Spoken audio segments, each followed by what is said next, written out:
The following is a conversation with Tony Fadell, engineer and designer, co-creator of the iPod, the iPhone, and the Nest thermostat. And he is the author of the new book, Build, an unorthodox guide to making things worth making. More than almost any human ever, he knows what it takes to create technology ideas, designs, products, and companies that revolutionize life for huge numbers of people in the world. So it truly is an honor and pleasure to sit down with Tony for a time and look back at one heck of an amazing life. And now a quick few second mention of each sponsor. Check them out in the description. It's the best way to support this podcast. We got Mailgun for email campaigns, Scale for machine learning, NetSuite for efficiency, SimpliSafe for security, and 8 Sleep for sweet, sweet naps. Choose wisely, my friends. And now onto the full ad reads. As always, no ads in the middle. I try to make this interesting, but if you skip them, please still check out our sponsors. I enjoy their stuff. Maybe you will too. This show is brought to you by Mailgun by Cinch, an email delivery service. It has API for transactional and marketing. It also has a bunch of fascinating features like send time optimization, so automatically optimally figuring out what is the best time to send these particular kinds of emails.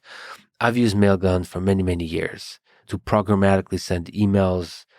I guess that would be called transactional. So based on people that sign up for different stuff, I would send them emails when I was teaching courses at MIT. I would manage the email sending through the API on Mailgun because you can use, I think I've used both JavaScript and Python to do all kinds of emailing, and it just takes care of all the hard work for you.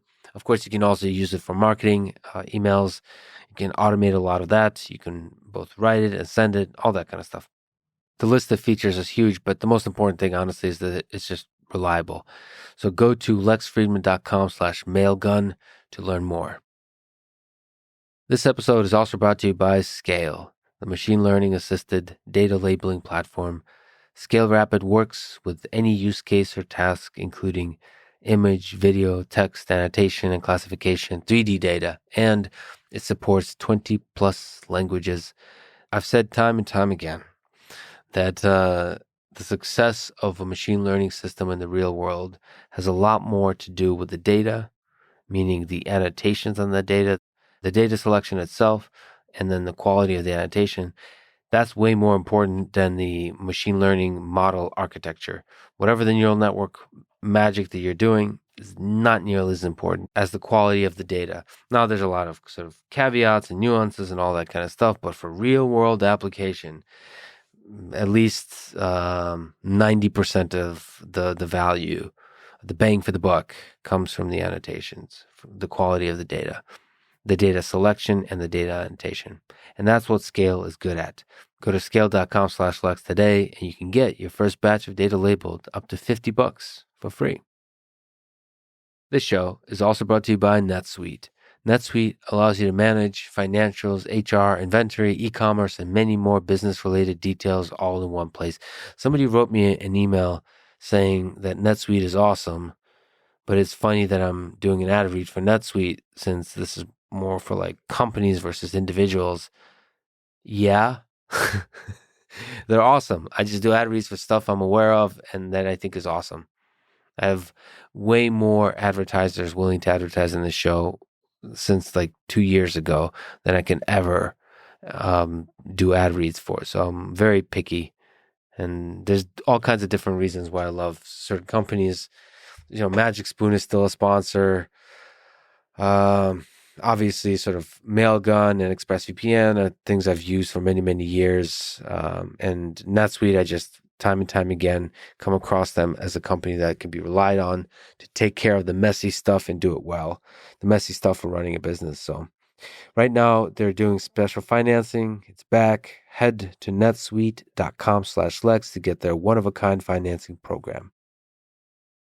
This show is also brought to you by SimpliSafe, a home security company designed to be simple and effective. It takes 30 minutes to set up. You can customize the system for your needs.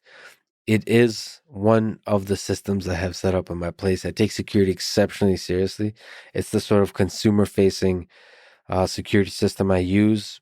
It's the one I've always used. Very easy to set up. You can add all kinds of sensors, all kinds of cameras, window braking, motion sensors, all kinds of stuff. I forget how many, but they're all awesome. There's like no crappy sensors or products that SimpliSafe has. All of it's super easy to install. All of it on their website is super clear. I recommend it highly.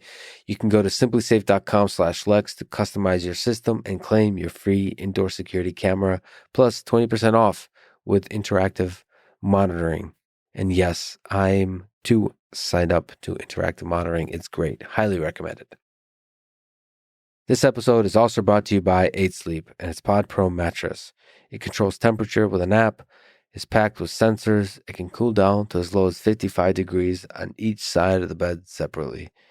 I am a huge believer in the power of the nap. Sometimes I'll drink a cup of coffee, take a 20-minute nap, and I wake up feeling better than I do after a full night's sleep. It's incredible. I don't know how it works. It's magic. And in terms of the effectiveness on my mind, a power nap is a power nap. The surface to me doesn't matter because I often sleep on the floor, doesn't matter. But if I also wanted to feel good, which I do, happiness is essential. Productivity is good, but happiness is what life is about. And for that, the Pod Pro cover is the magic. That's the cool bed surface with a warm blanket. It's heaven. Go to asleep.com/Lex to check out the Pod Pro cover and save $200 at checkout. 8 Sleep currently ships within the USA, Canada, and the UK. This is the Lex Friedman Podcast. To support it, please check out our sponsors in the description. And now, dear friends, here's Tony Fadell.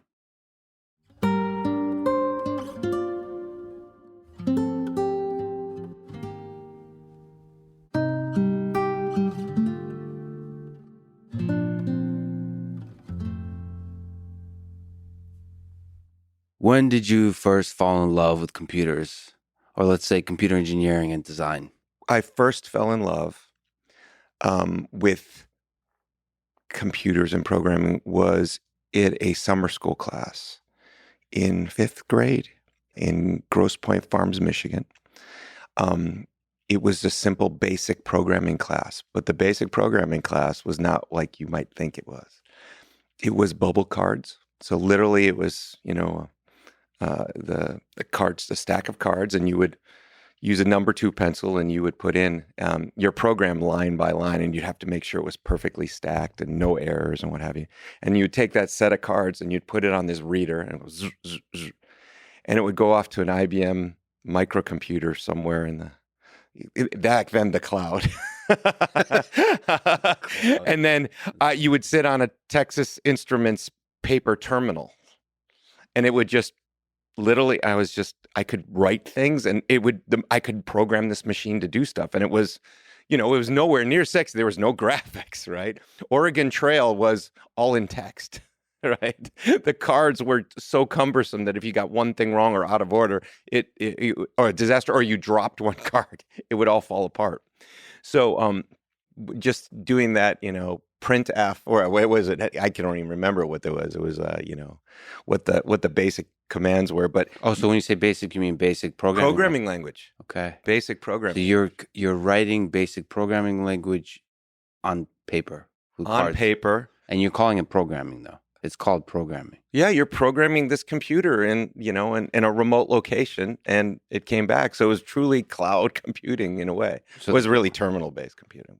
And the input and the program are separate, so the input to the program, or they go together. Like, or there's no input to the program. It just runs and it gives you output. Yeah, it goes in and it says ready, and then you can say run. Yeah, and then it would run. But to program it, you didn't type it because it was a printer terminal. You would make the stack of cards, and that would get it into the computer's memory. Okay, so where was the magic? The magic was that you could create. You had a language, and you could create what you wanted to create. Right? You could create a world or what have you, and have this interaction. And you could compute things. You could do numbers. I was playing Oregon Trail, right? So you were less like. So you can play video games. Wow, video. That's Right. so Without you the could play video. text games and then imagine them in your brain, right? Oregon Trail. There's this meme I saw recently. If you want to feel bad about yourself as a programmer, realize that one person wrote Railroad Tycoon. I think that's the name of the game. It's this cool little builder game. One person wrote it in assembly. So from scratch, and for people who don't know, it kind of looks like a SimCity type game. It's a city builder, but obviously centered on railroads. And there's a nice graphics, the 3-dimensional, all that kind of stuff. All the things, all the rich, colorful things you would imagine for a 3-dimensional video game, all written in assembly, meaning the lowest level code next to binary. Yeah, which is fascinating. And that's that you had to notice the magic at that low level at that time. You didn't have all the graphics. You didn't have all the like APIs and all the sample codes, no Stack Overflow, no internet, none of that. You had to know registers. Had to know the opcodes, and you had to imagine the world in your brain of the memory structures and everything else. There's no visualization. You visualized it all yourself, right? And so that was magic. But then the next part of the magic of where I got hooked even further was like I'm doing these little things. And then Electronic Arts came out for the Apple II. So I got an Apple II. And Electronic Arts came out, and I was programming and doing BASIC and making my own games. But then there were two games that really blew my mind. One was Pinball Construction Set, and the other one was Music Construction Set.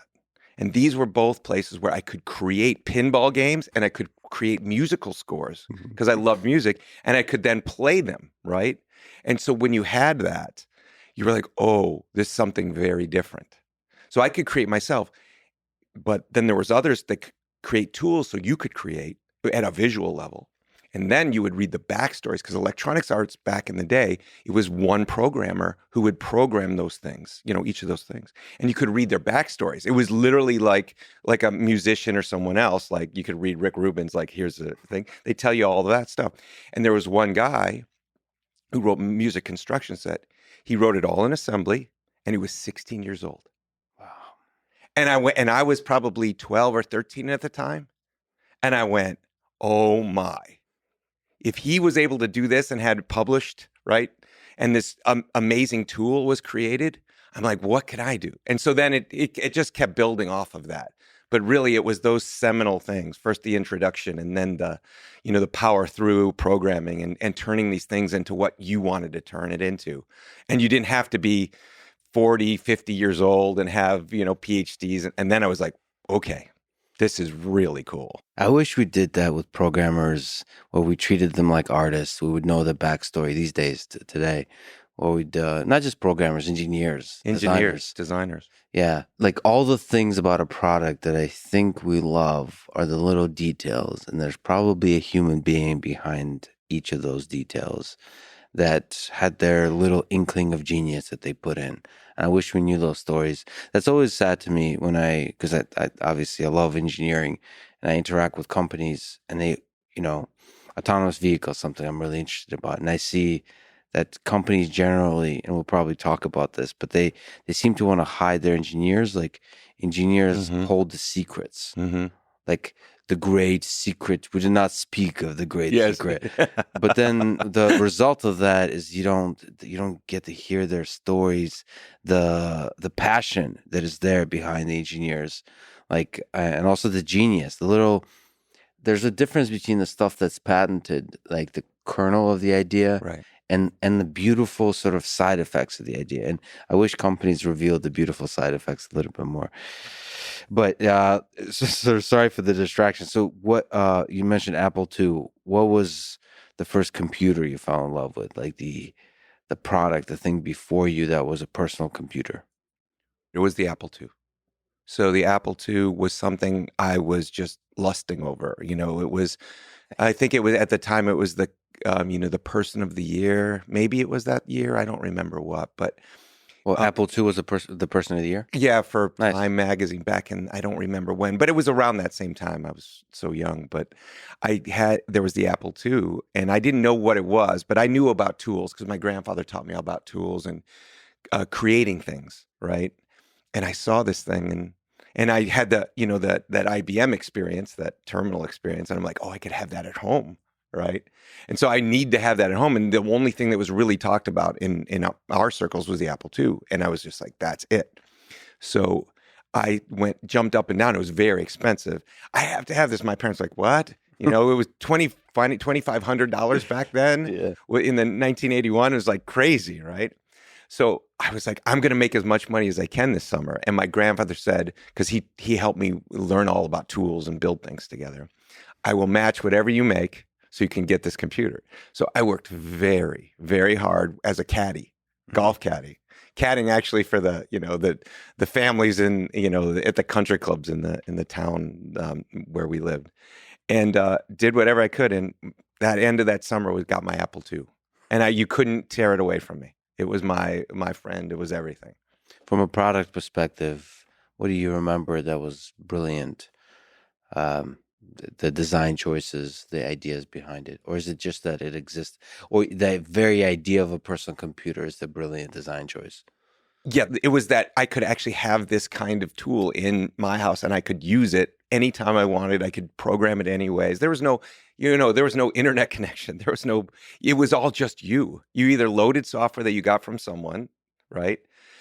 Or you created it yourself. And then there was the whole other thing, which started happening, which we were doing, and this was kind of like MP3s and stuff. We were sharing software, right? So you built this community of sharing software. You would go and pirate. That was what it was called, pirate all this software. You never use it all, but it was just that fun thing of like, I'm going to get all this other stuff and then tear it apart and do disassembly on it and see behind the scenes. So you really had a sense this was your world and you owned it, right? And you could like literally go into every register. We didn't have all those security layers like we do now. Like you could really touch bits and you could poke bits and you could make this light turn on. And, and the geek inside me just lit up. Now it's so abstract. People don't even understand. Like usually, some programs don't even understand memory. They just think it's unlimited, right? Yeah. And security. It's like now there's all this security that you should have, but it's like the adults all showed up to the party, and now you can't have all the fun. Right? It's like no. This was the thing where if the power went out, you lost your whole program. You might have worked a whole day on it, and if you didn't press save at every other line, and you were save, and it would like grind the disk drive or the tape drive, like every single step was contemplated. Because if you didn't, you lost maybe a ton of work. So a lot of the magic was in the software. The fact that you could have software, the fact that you could share software, in the community around the software. It wasn't necessarily the hardware. Well, that was the first step. The second step around the hardware was I got things like the Mockingboard, which the Mockingboard paired with the music instruction set, you could now generate all kinds of tones and notes. And it was a synthesizer in the Apple II. So you would plug in this card and you go, oh my God, look at this. And it would, you could start generating cool sounds. And you're like, it was a Moog, like a Moog in a way, early Moog. What year are we talking about? This is 82, I think. Yeah. 81, 82. And I bet you can make all the kind of synthetic sounds that are very cool in the 80s. Yeah, the 8-bit, chip tunes, right? Chip tune, ding, ding, ding, ding, ding, ding, ding. And then, when you wanted to add a joystick, you had to pull a chip out and you had to like plug in a dip socket to put in a joystick. Yeah. And then I was like, and then I had to get more memory. How do we do that? And I wanted to speed up So then that turned into a company actually from that, but it was and a hardware software one at that. But it was all about, modifying this thing in every way. First was software, and then you started gaining confidence, and then I got a little bit more money and stuff, and then you could get into the hardware and, wire things. And then the Apple II came with all the schematics, right? So in the back, in the early Apple IIs, you could open up and all the schematics were there. So you purchased the Apple II and the schematics come with it? Yeah, it came with it. That's an interesting choice. That's an interesting choice from a company perspective. Right. So it was like a real maker kind of thing. Right. I wonder so that was intentional. Like this absolutely intentional. This is for the cutting edge folks too, or especially for it was only the cutting edge. It was geeks for geeks. Yeah. So we were like, how did they make it? And then we got to learn through that. Apple I did the same thing, right? Apple II became more packaged up and had, a little bit better software, right? Came with basic, and then so it was really it was what we might think of as a Raspberry Pi today or something like that, but not with so much software. It was literally, and all the chips were out there, so you could inspect the buses and the right because everything was just broken out. So I guess that's the idea behind stable big projects in open source, like on GitHub, that you have the schematics there, and it's kind of a product. But I wonder why more companies don't do that kind of thing. Like, we're going to release this to a small set of people, self-selected, perhaps, that are kind of the makers, the cutting edge folks, the builders, the at-home engineers. Like, in some way, what Tesla is doing with the beta for the full self-driving is kind of like that. It's like selecting a group of people, but that has to do more with you, how safe of a driver you are versus how much of a tinkerer you are, because you don't get to tinker. I wonder, is that a crazy idea to do for really cutting edge technologies? Especially you're interested in like hardware stuff. Is that crazy? Why don't more companies do that kind of thing, you think? I think back then it was about a community and serving that community of builders. Yeah. Now this is about people who want to get the experience and want it really simple and easy. And they're like, and so there's the audience, or they believe the audience is small, who would value those other things that we're just talking about. Yeah. But if we look at things like Raspberry Pi and all of these other little boards, right? There's a whole world more than than I've seen. Like, it's amazing what you can do now with these little kits, and the software that's created, and so there's a whole nother, I think, another batch of makers and builders that are coming up through the ranks. And if we look at YouTube channels and stuff, right? They take these little boards, they hack them, then they print out parts on their 3D printer, assemble them, and they create robots and what have you. So I think it's happening. It's just not as, I guess, raw as it used to be. But it's there, and it's really expanding around the world, and that's really nice to see, because it's a whole new generation who are empowered. I think there's a semi-dormant genius amongst millions. So like Raspberry Pi is revealing that a little bit. It's probably, I wouldn't be surprised if it's several million Raspberry Pis that have been sold. I think and more shipped. than that. And it's kind of this quiet storm of genius brewing, of engineers. We don't get to hear it because they're not organized. I mean, we get to hear it through inklings here and there. Like I said, YouTube, there's little communities that are local and so on. But if they were organized, if a leader would emerge. No.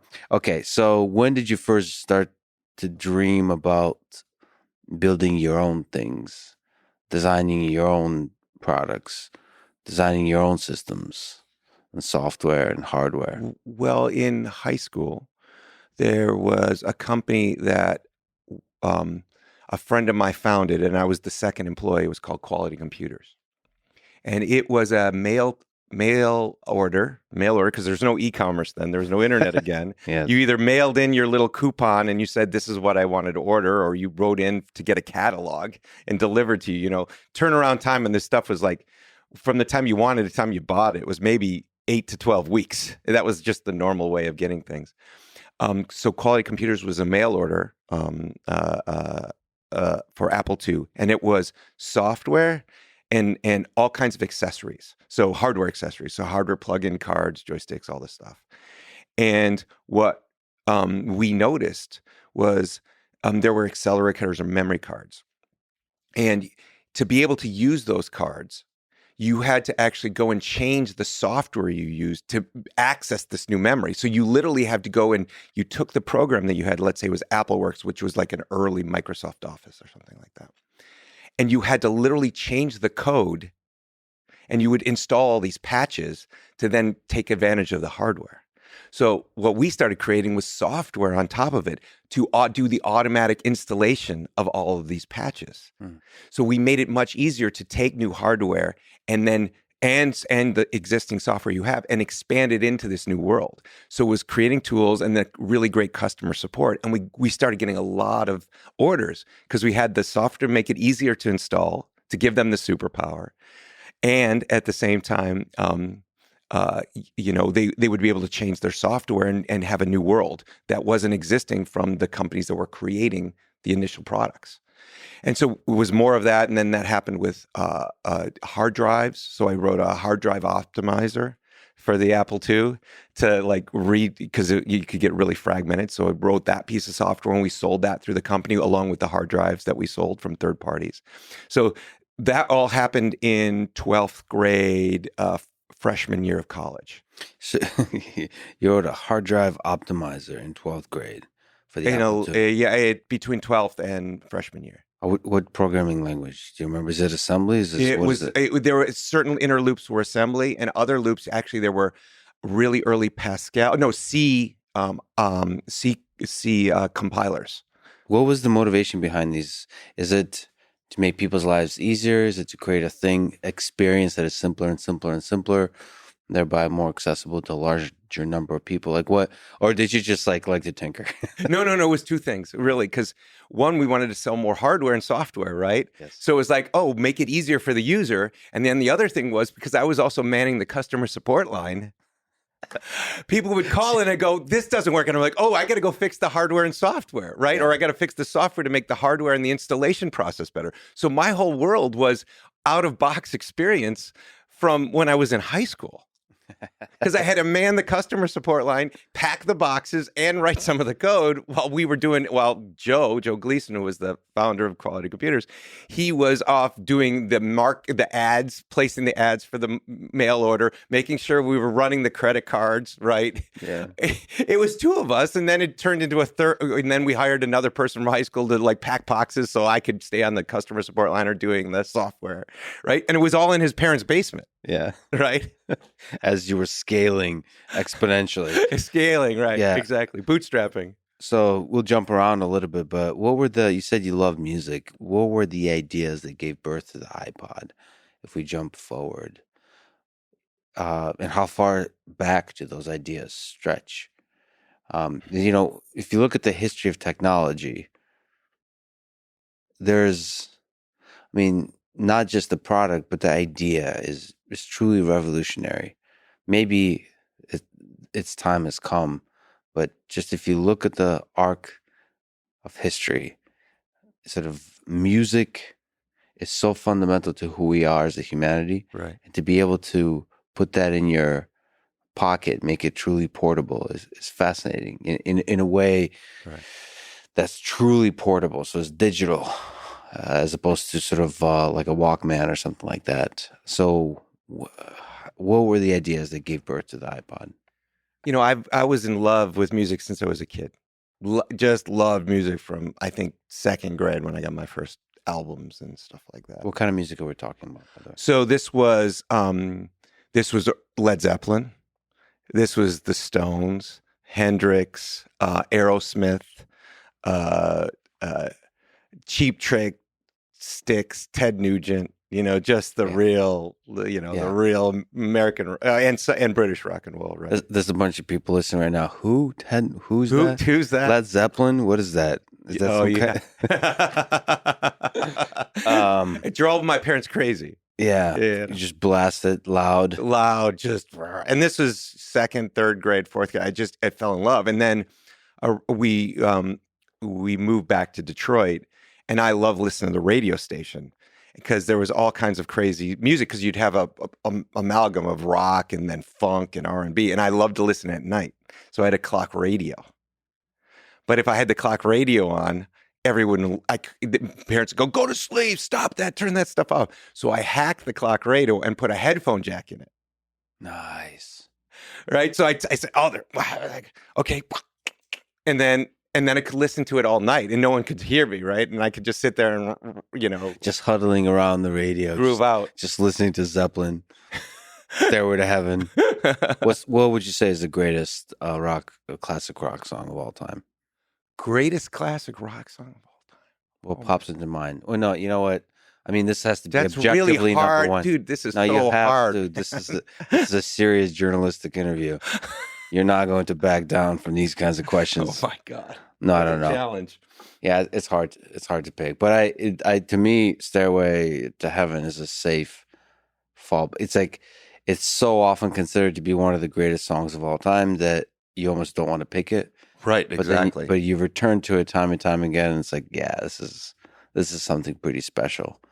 This is a rock opera of sorts. Well, the rock opera that really blew me away and still continues to blow me away is all of Dark Side of the Moon. Like that. I love I love Zeppelin. I can't say which one's better, but Dark Side of the Moon for me was a audio experience, right? The whole thing from soup to nuts, plus all the synthesizers, all of those things. Okay, so back to the iPod. So that's you from the early age. You loved music. Loved it, absolutely loved it, and always was just around it, and always it was always playing. I played it so loud that I actually hurt the earring in my right ear. And I still suffer from that today. And then no regrets. No regrets whatsoever. Going to concerts and downtown Detroit and all that crazy stuff. So moving forward, in college I was a DJ. So I would DJ and hang out and play all the tunes I love and whatever for the crowd. And then I continued to do that in Silicon Valley when I moved right after school. And so I was lugging all of these CDs around with me, 1,000 CDs and at the same time, and so those were heavy. And at the same time, I was doing the Philips Nino and Velo. Those are Windows CE based mobile computing products. The Nino was the first device to actually put Audible books on tape. So I worked with Audible. We met in a conference and they were like, we don't want to do hardware. We just want to do content. I was like, well, we have this device. Let's get it together. And we got Audible on that. And this was in 96 or 7. First Audible books. And I was, oh my God, that's audio. Well, what if we put music on it? Right. And so and the memory was very small at the time, right? There was almost no flash. It was all DRAM. When you did Audible, you stored it in DRAM, right? Which was okay, probably, because how much books do you need is the idea. By the way, brilliant. I mean, just putting books. I know it's probably not the sexiest of things, but putting books on a mobile device is a brilliant step. I don't know. You sometimes can't measure how much human progress occurred because of an invention. Like there's the sexy big products, but you never know. Like maybe like Wikipedia is one of those things that doesn't get enough, I think, credit for the transformational effects it has. It's not seen as the sexiest of products, but maybe it is. When you look at human history, Wikipedia arguably is one of the big things that basically unlocked human knowledge, and human editing, and human, just the human nature of building something together. Yeah. So it's fascinating. Sometimes you can't measure those things, maybe until many, many decades later. Anyway, sorry. So that was the Nino. That was that was there, and then there was Audible. That you put books. Why not put music? And I'm carrying around the music for the DJ gigs, and you're like, wait a second, 2 and 2 together, right? Like, let's get rid of this. And then MP3 show up. The actual like encode the format. MP3 showed up around 97, 98. So MP3 is compressed, so you can have like the storage is reduced significantly. Right. So you could go from a large full lossless digital track into something that can be stored in 4 to 8 megabytes, something like that for the audio. Now, that's a reduced quality, but you could get it down there and you're like, oh, okay. And now if we have enough flash or DRAM, we can put 10, 15, what have you, all in that same memory. And it starts to replicate a CD. And then ultimately, if you put it on a hard drive, you could start to put, thousands of songs. Yeah, that's also another brilliant invention. Like people don't realize, I think people would be surprised how big in terms of storage raw audio is. And the fact that you can compress it like I don't know what the compression is, but it's like 10x. It's very significant compression, and still it sounds almost lossless. Much to the chagrin of Neil Young, who does not like that. But even Neil Young, even the stuff he talks about is still tiny files relative to the raw. Right. So he wants us to increase it just a little bit more, a little bit more. But it's still, that's an invention. That's a thing that unlocks your ability to carry around a device like an Eno and listen to music. Because without that, there's no way you can carry around a gigantic hard drive. Right, exactly. And so then so it was MP3s, the Nino, and my hatred of carrying around all this heavy stuff that then spawned, Fuse, and then ultimately, became a lot of that, the ideas and things of that nature were, and my passions were born into then the iPod. It was Apple needed something and I wanted to fix something, and it all kind of came together at this right place, right time, plus the right technology came at this. It was just like the stars aligned. So how did it come to life?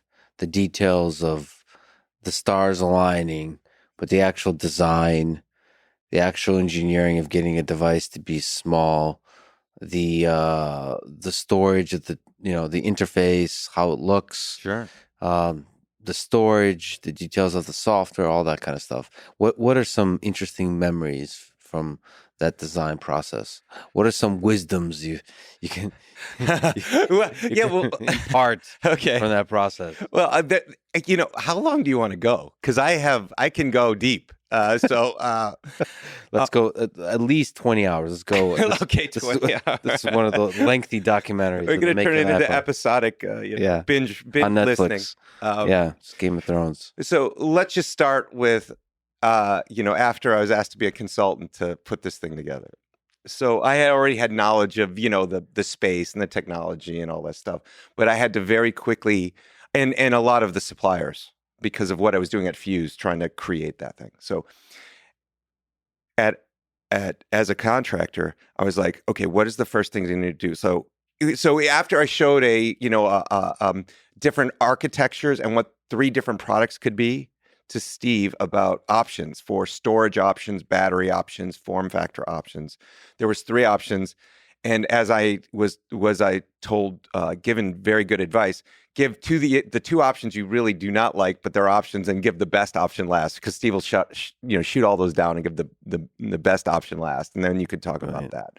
And so that was the one that had a 1.8-inch hard drive and a small screen, the screen you know it, and the original iPod, classic iPod. And then I had enough of the idea of the three or four different CPUs and processor suppliers and kind of systems that were out there that I had gone and found and put together, power supplies, disk drive interfaces, FireWire interface, all that stuff. So I put together all of those schematics, or block diagrams. They weren't schematics yet because it was just me, and coming up with a bill of materials, coming up with what it could look like, what would be the input output, how we could make a better headphone jack. That was also on there. Screen suppliers, tearing apart calculators. So got all calculators and all kinds of electronics to get the right size, different sizes of small LCDs. So I got all kinds of different battery types. I got different types of, and different battery sizes, AA's, AAA's, working through all the different, and there was lithium ion, nickel metal hydride. So I took all the battery types.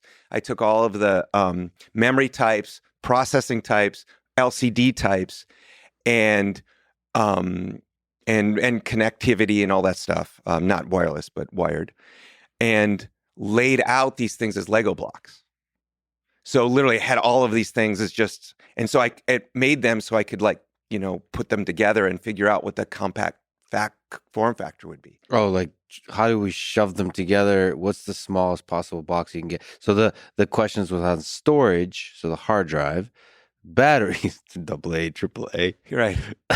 Screens, so screen size, and then for that you're tearing apart calculators, digital cameras, whatever, and getting little things, right? So you can make it physical, right? If you can make the intangible tangible, and so I can say, look, we can make this, and I brought this whole bag of goods, and it's like, right, and here's this. This is why AA's won't work, and because it makes it too fat and everything. So just educate everybody through. Here's the parts that we can use. You should not sheet of paper. It's physical. You're playing in the physical space. Oh, well, I would go back and forth. So truth be told, because there weren't good enough graphical tools on the Mac, I was using a PC with Visio and some 3D tools, and I was doing 3D design at the same time. I was taking all these physical parts and going, okay, what feels right? Because you have to go from, the details and then the rough, and you go back and forth and you iterate, right? And so it was just a lot of fun. And then I ultimately ended up with a styrofoam model and printouts that came from Visio that I glued together and put my grandfather's fishing weights in, because I also modeled the weights, right? So I said, oh, this is this many ounces, this is this many ounces in grams. And then I went and got all that and weighted these styrofoam models to then match that. So when you picked it up, it felt more or less form factor right. And it also, you felt how much, was it going to be dense enough? Is it going to feel solid and rigid in your hand, right? Why does it need to feel rigid? Because it has to feel substantial. It has to feel like I have like a bar of gold in my hand, right? Yeah. Maybe you know this. When you open and close a car door, that thunk, and you go bam, and you go, that feels solid. That feels real. And then you get this tinny car that's like ding, and you're like, does this feel safe? Yeah. Does this feel like a value? And so when you have a device like that, and you want to make sure that there's not too much air in it, that you distributed the density of the masses in the right way, so it feels like it's the right thing. So you have to model battery life, costs, mass, sizes of different things, and then you have to also think about what the UI is going to look like, right? So you have all of these constraints you're working with, variables you're working with, and you have to kind of, you can't get the perfect of everything. What's the best, local maximum of all of these components that come together to provide an experience? Local maximus. It's always trade-offs. What about buttons? Buttons. Oh, well, there was also the buttons too, right? Oh, by the way, a lot of these battles fought inside your mind, or is it with other people? Is it with Steve? Is it lower? Like what? This was all independent. This was me before being able to present to Steve, because I had to feel really confident that if I was going to put this in front of him, that it could be made, right? So I had to convince myself and work through all the details, through the very, very rough mechanical design, electrical design, software things, because I didn't want to present something that was going to be fictional, right? My credibility would be like trashed, right? So you mentioned convince yourself. You're painting this beautiful picture of a driven engineer, designer, futurist. How much doubt were you plagued by through that? Like this is even doable? Because it's not obvious that this is even doable. Like to do this at scale, to do this kind of thing, to make it sexy, to shovel the screen, the batteries, the storage, to make the interface, the hardware and the software interface work, all of that. I mean, I don't know. I would be overwhelmed by the doubt of that, because so many things have to work, plus the supply chain. Like at that point, I wasn't getting into any of those details or anything. There's the basic stuff that you have to put together, and then you have to, through my learnings at General Magic and my learnings at Philips and delivering, multiple, large scale programs in manufacturing, you kind of get a rule of thumb, and you know what to focus on at the beginning and what not to worry about over time. Like when I was early in my career, I worried about everything on the engineering details, so much so that, I would be a nervous wreck. Yeah. Sooner or later, you learn how to filter out and figure out what to prioritize. And so 10 years later, I was able to do a much better job of filtering out the things of like, we'll get to that in weeks to come. But right now we got to solve, the very important things, which is could this actually be something real, and that you could deliver, enough battery life, right? Enough of an interface, of the right cost, right? And the right price point. So you were sitting on a track record of successes and failures in your own mind, where you had sort of already a confidence, a calmness, but still, was there a doubt that you can get this done? Like, always. How hard is it to achieve a sort of a confidence to a level where you could present it to Steve and actually believe that this is doable? Like what do you remember when you that moment? Yeah. I think it was after I triple checked. I couldn't bring anyone in, right? I couldn't let anyone in on this. So it was just me. Are they going to trample on it? That kind of thing? Why? No, because I couldn't bring when I mean bring anyone in on this, one, it was a highly confidential program inside of Apple. There was like 4 people who knew about it, right? And so I couldn't bring anyone from Apple because I was a contractor. I couldn't bring anyone else from the outside world. I'm working for Apple and I'm under this crazy NDA, right? In this contract. So it was just, so I'm doing this. Oh, and at the same time, I'm also buying every competitive product, MP3 player, and tearing them all apart. Yeah. Right. Tore them all apart and looking at them and trying to learn from those as well. So it was all of this stuff in 6 weeks. So I didn't sleep. Right. Yeah. Yeah. But I was like, because I was trying to make this I was envisioning this since the Nino. Right. And I was like, oh my God. Right. But there was another doubt that I had. And it wasn't just, could you make the product, but could Apple actually have the balls to make it? Because Apple was not the same company that you know it today in 2001. Really? It was cautious, conservative, careful? No. It was barely break even. It was worth $4 or $5 billion company. Oh, so the guts required there is not necessarily in the innovation. It's like, this is going to cost a lot of money and we're going to potentially lose all of it because it'll be a flop. Well, there's not just that, but there was only the Mac. Yeah.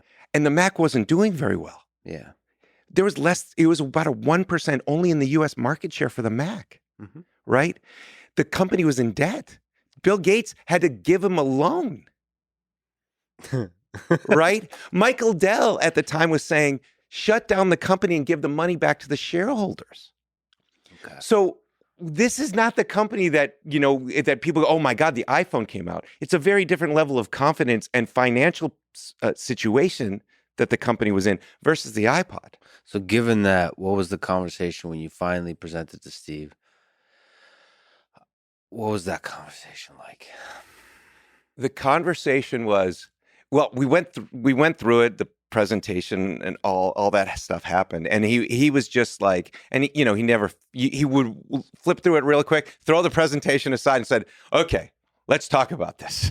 Right. And so we went through it all. And, one was a big conversation about Sony. And Sony was the number one in all audio categories, home, portable, whatever, in the world. Okay. I had been already gone through 10 years of failure. And I was like, wait a second, how are we going to compete with Sony? And I was always worried that Sony was going to come out with whatever it was that they were going to come out with, their MP3 player. And that was it. Game over. Right.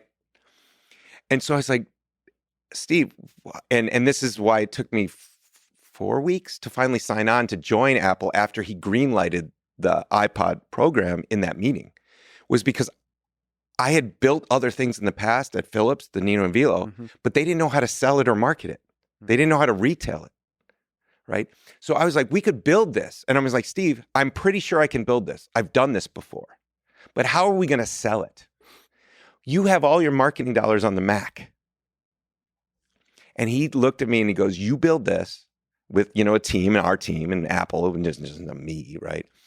And I dedicate that we will make sure that at least 2/4 of all marketing dollars will only go to this product and nothing else. Wow. Right? Mac was the lifeblood of all revenue of the company. So Steve saw something special here. Exactly. And he said, I'm going to commit all the marketing dollars. If you can deliver the experience that we're all talking about, if we can do that, and that was Jeff Robin as well, because iPod would have never happened without iTunes. People don't understand that was a bundle. You couldn't do one without the other and vice versa. So Jeff and I were, if Jeff and you can present and bring that experience to life, I will put all the marketing dollars behind it. When did the marriage of iPod and iTunes sort of, what was that birth of ideas that made up iTunes? iTunes existed before the iPod.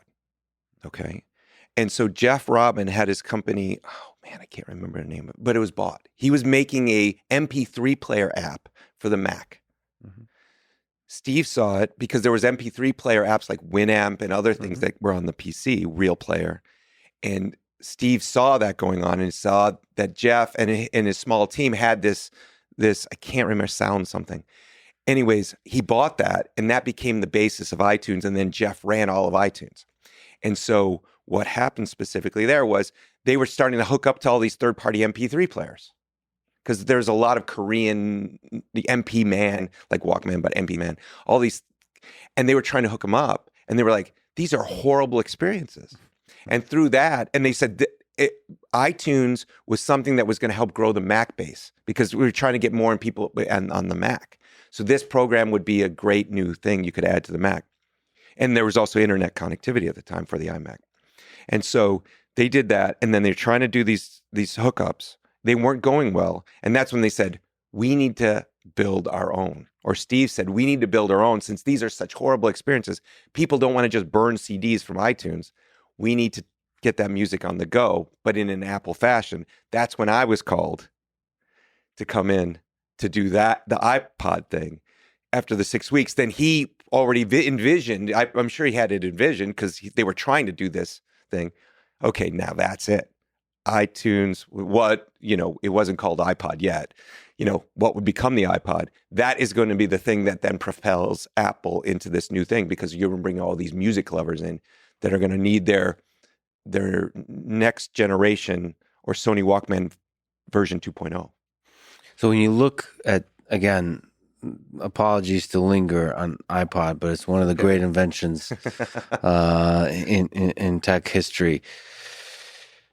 What wisdom do you draw from that whole process about spotting an idea? This is something you talk about in your book, Build.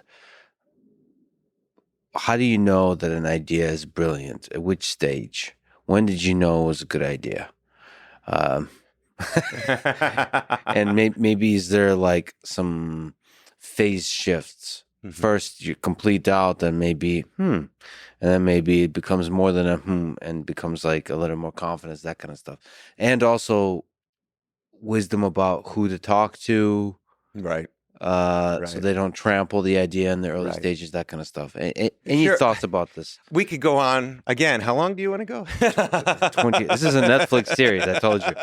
Multi-season. So a lot of lessons learned over those years of failure and success. But the first thing it starts with, there's a whole chapter called Great Ideas Chase You. And so it kind of goes in Build, and you can go, and it goes through kind of chapter and verse about all of those, how Nest became into being. But let's talk about it specifically for iPod, right? So for me, I always had the pain of carrying these CDs everywhere, right? And I had the joy of music, right?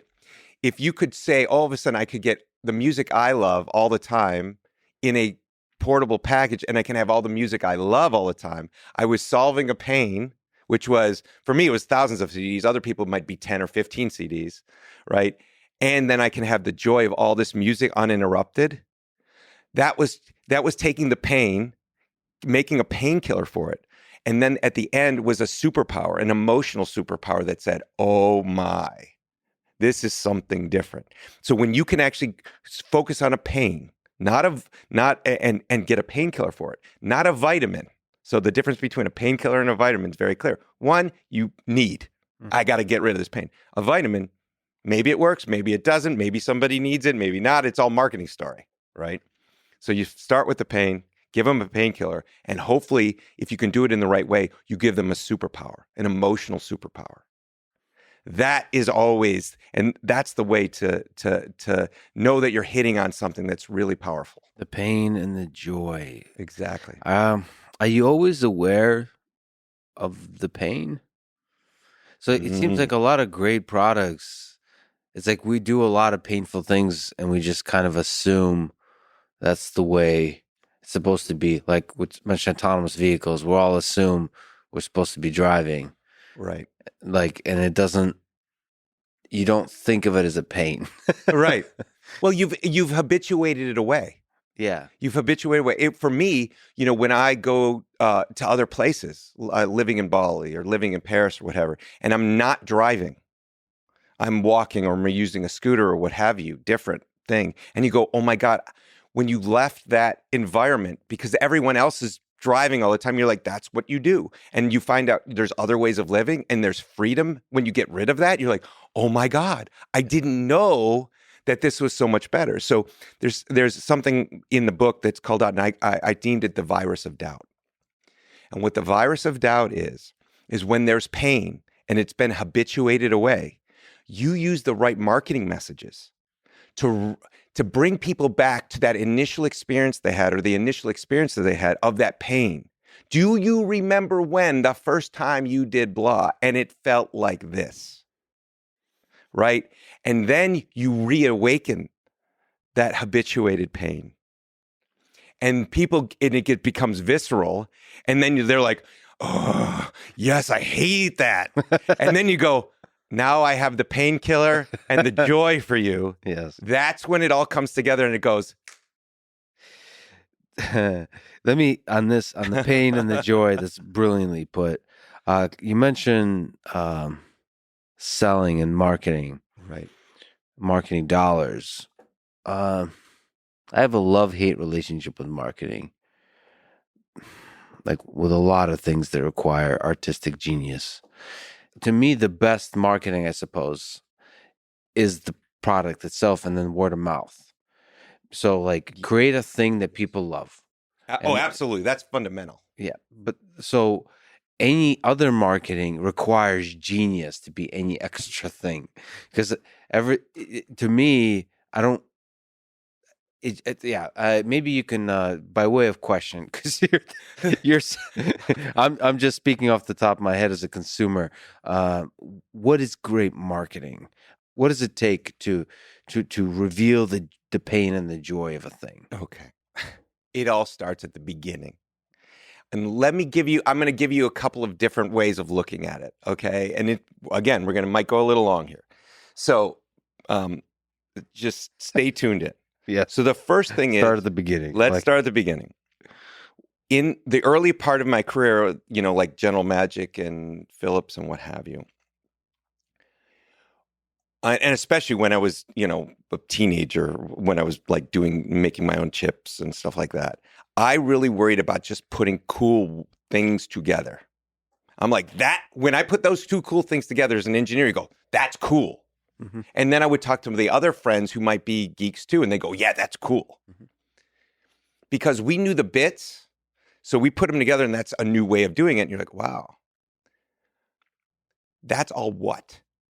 It's not why. Why are you doing this?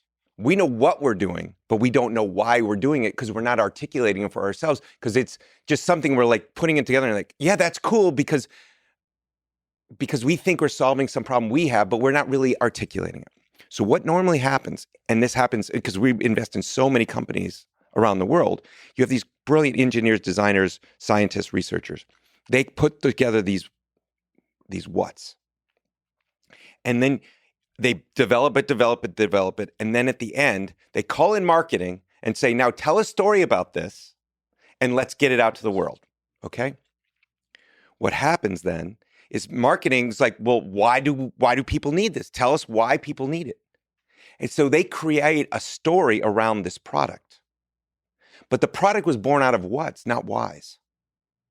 And so marketing starts telling a story, and it turns out to be a fictional story usually. They say, oh, this is going to do these things. The product comes and is delivered, and it falls flat on its face because the marketing doesn't match the product, because they weren't both created at the beginning together, right? There are whats when you create a product, but there's a lot more whys. And the whys help inform the whats. And the whys also inform the marketing. So that's what you mean deeply we should start at the beginning. So the designer should be also the marketer. The engineer should be the marketer. Exactly. Stop impressing the geek next to you. What is the superpower you're bringing or the pain you're killing for the end customer, right? Now let's contrast that. Think about a movie. A movie starts with a treatment.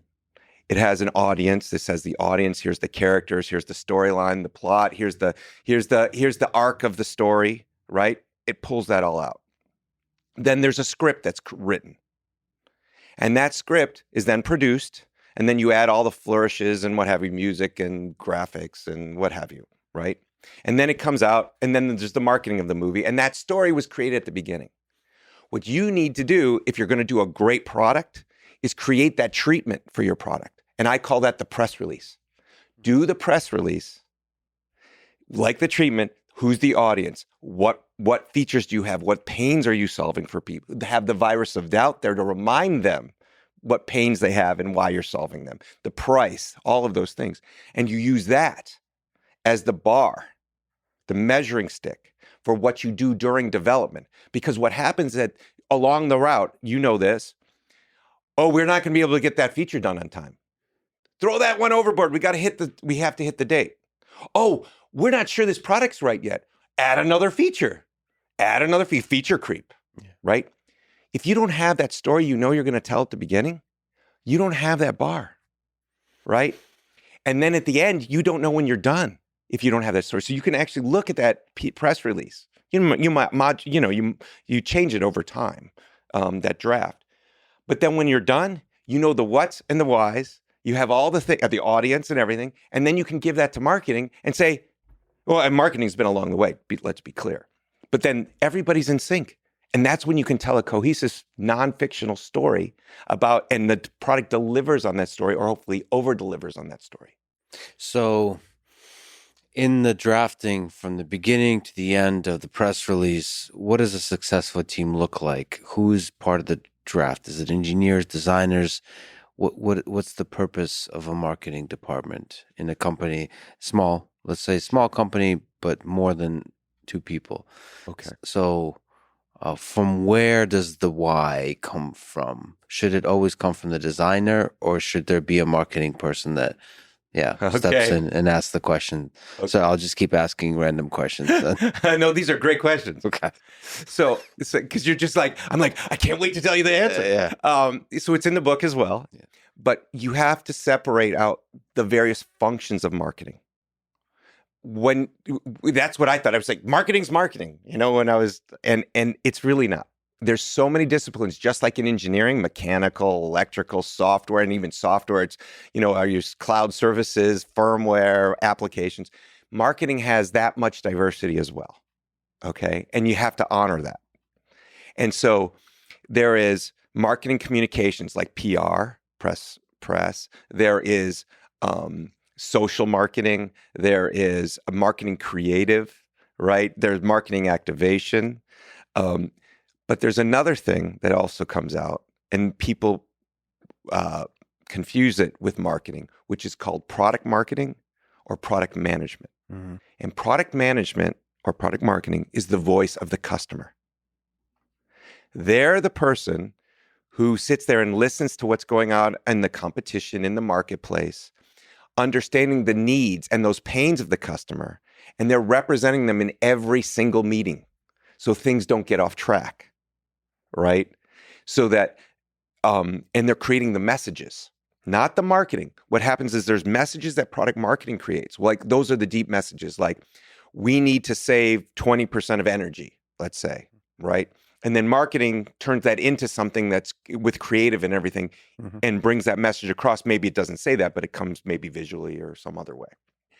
So product management does that and holds that press release along the route and making sure that we're tracking. And then also marketing is tracking with that press release to make sure they're not telling a fictional story, right? Because they can also add extra adjectives or something, and then the product can't deliver that. It's like, no. Keeps everybody in check. It has to be grounded to the press release, to the raw sort of right, ideas. To the customer needs. Yeah. Right? Because they're always representing the customer. So you have to have a product manager. Typically, that's the founder, right? Mm-hmm. In the beginning. And then over time, you hire a product management team to then really, watch over this the whole way. And they are talking to customer support. They're talking to engineering. They're talking to design. They're talking to sales and marketing. And they are always in the mix. And it's the hardest thing to hire for.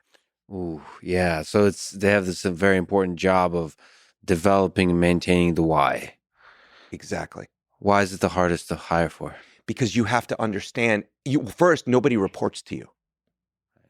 You're alone. So you're alone, and you have to build great ties with all of these different functions. Yes. You have to understand what they do, be empathetic with what they do, and you have to project the customer's empathy or empathy for the customer to them, and tell them why and why this customer needs this, why this doesn't work. And so that they learn more. They're not just doing, but they learn about the customer's point of view and sit in their and stand in their shoes to be able to then make better decisions on the engineering details or the operational details, customer support details, so they understand even if they're not the customer that it's intended for, they start to live through their eyes and see through their eyes of that customer, so they make better decisions. And there's probably fascinating, beautiful tensions between that and sort of the engineers. Oh, that's cool. Sort of the,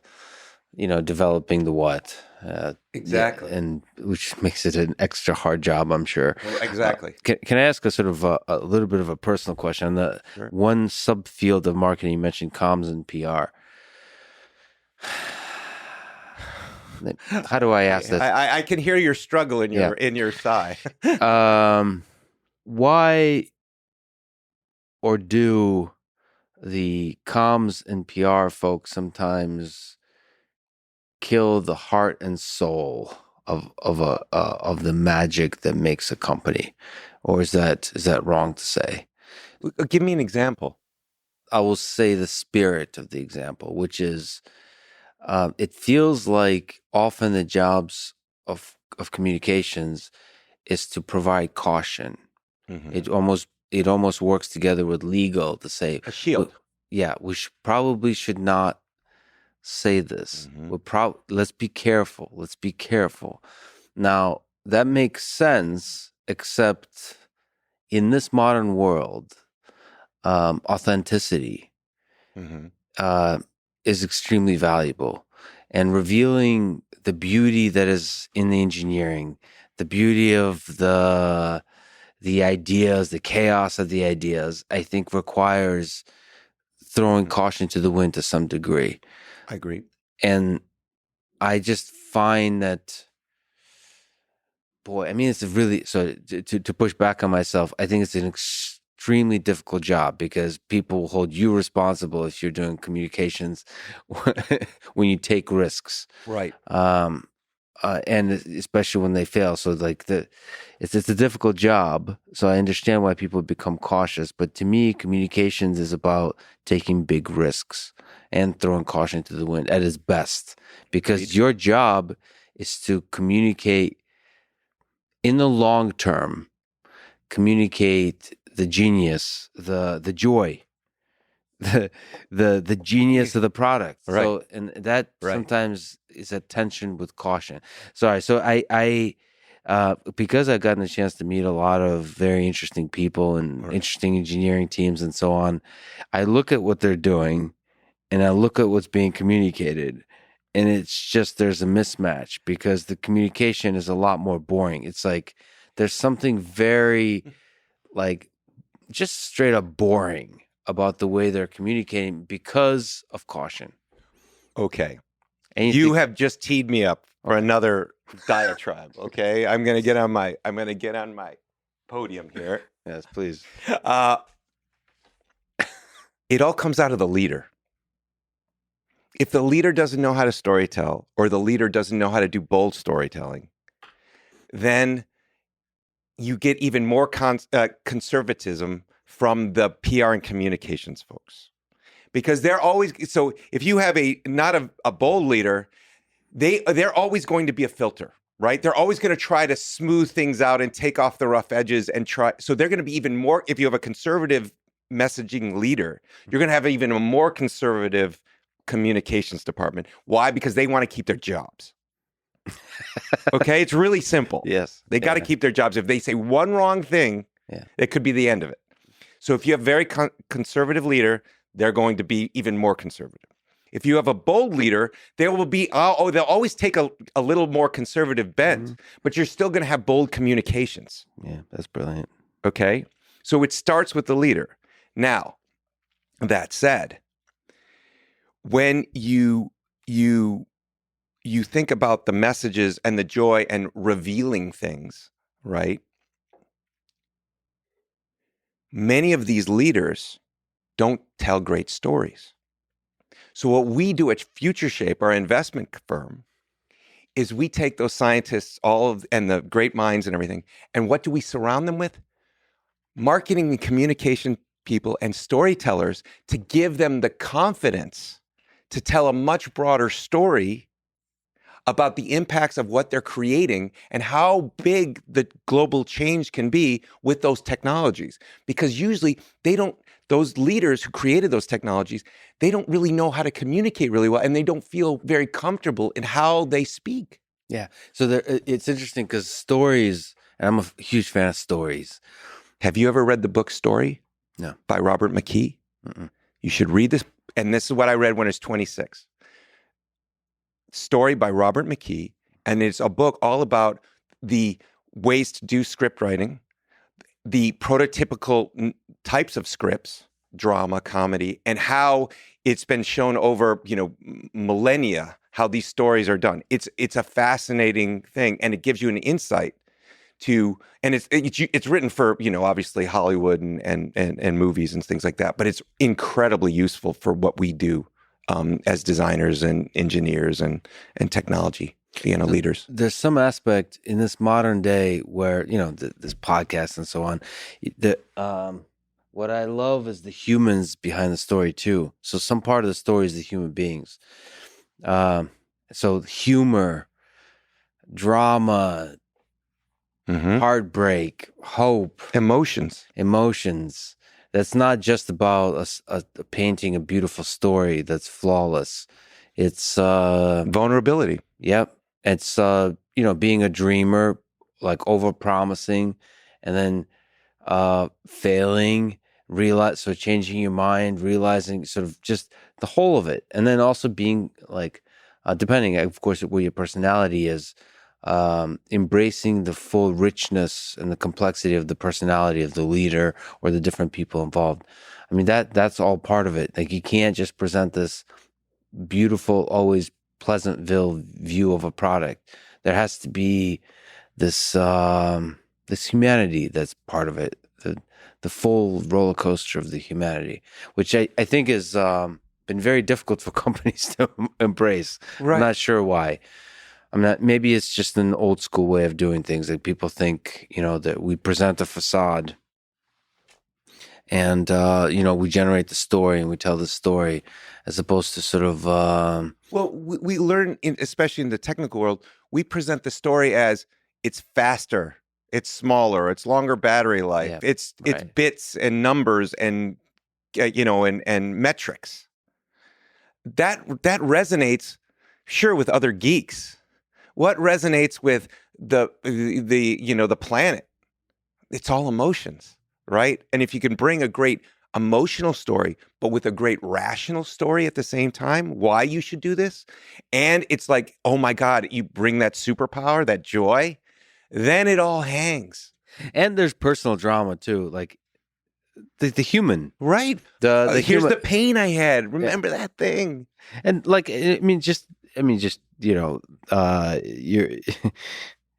you're obviously this extremely well-known human being that's behind a lot of these great inventions of the technology world, but you're also just a human being. You have a clearly like a distinct personality that comes through. Like, your eyes light up, just the way you communicate is you. Thank you. Some people are more stoic. Some people are Sure. like Elon is, all over the place. The chaos. Steve Jobs. There's it's hard to put into words. I can be poetic and so on, but there's a very distinct, comes on stage, personality. That personality is right there. That's not just the product.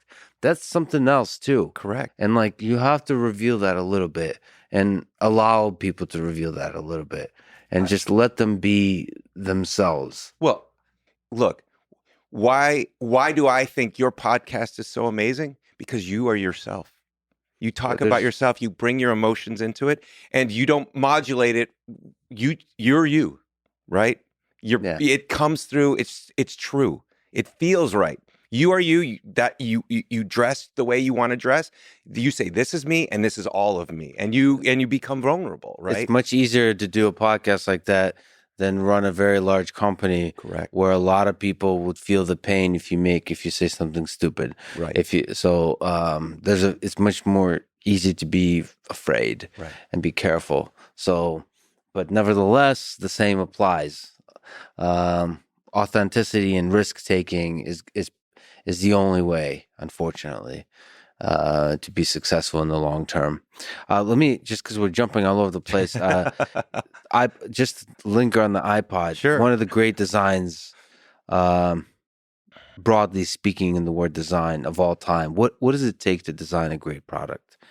If you look, we can jump around. We can look at Nest. We can look at iPod. We can look at iPhone, and many of the great things you design. But just looking at that one transformational thing, what can you say about what it takes to do a great design? Or maybe what makes a great design?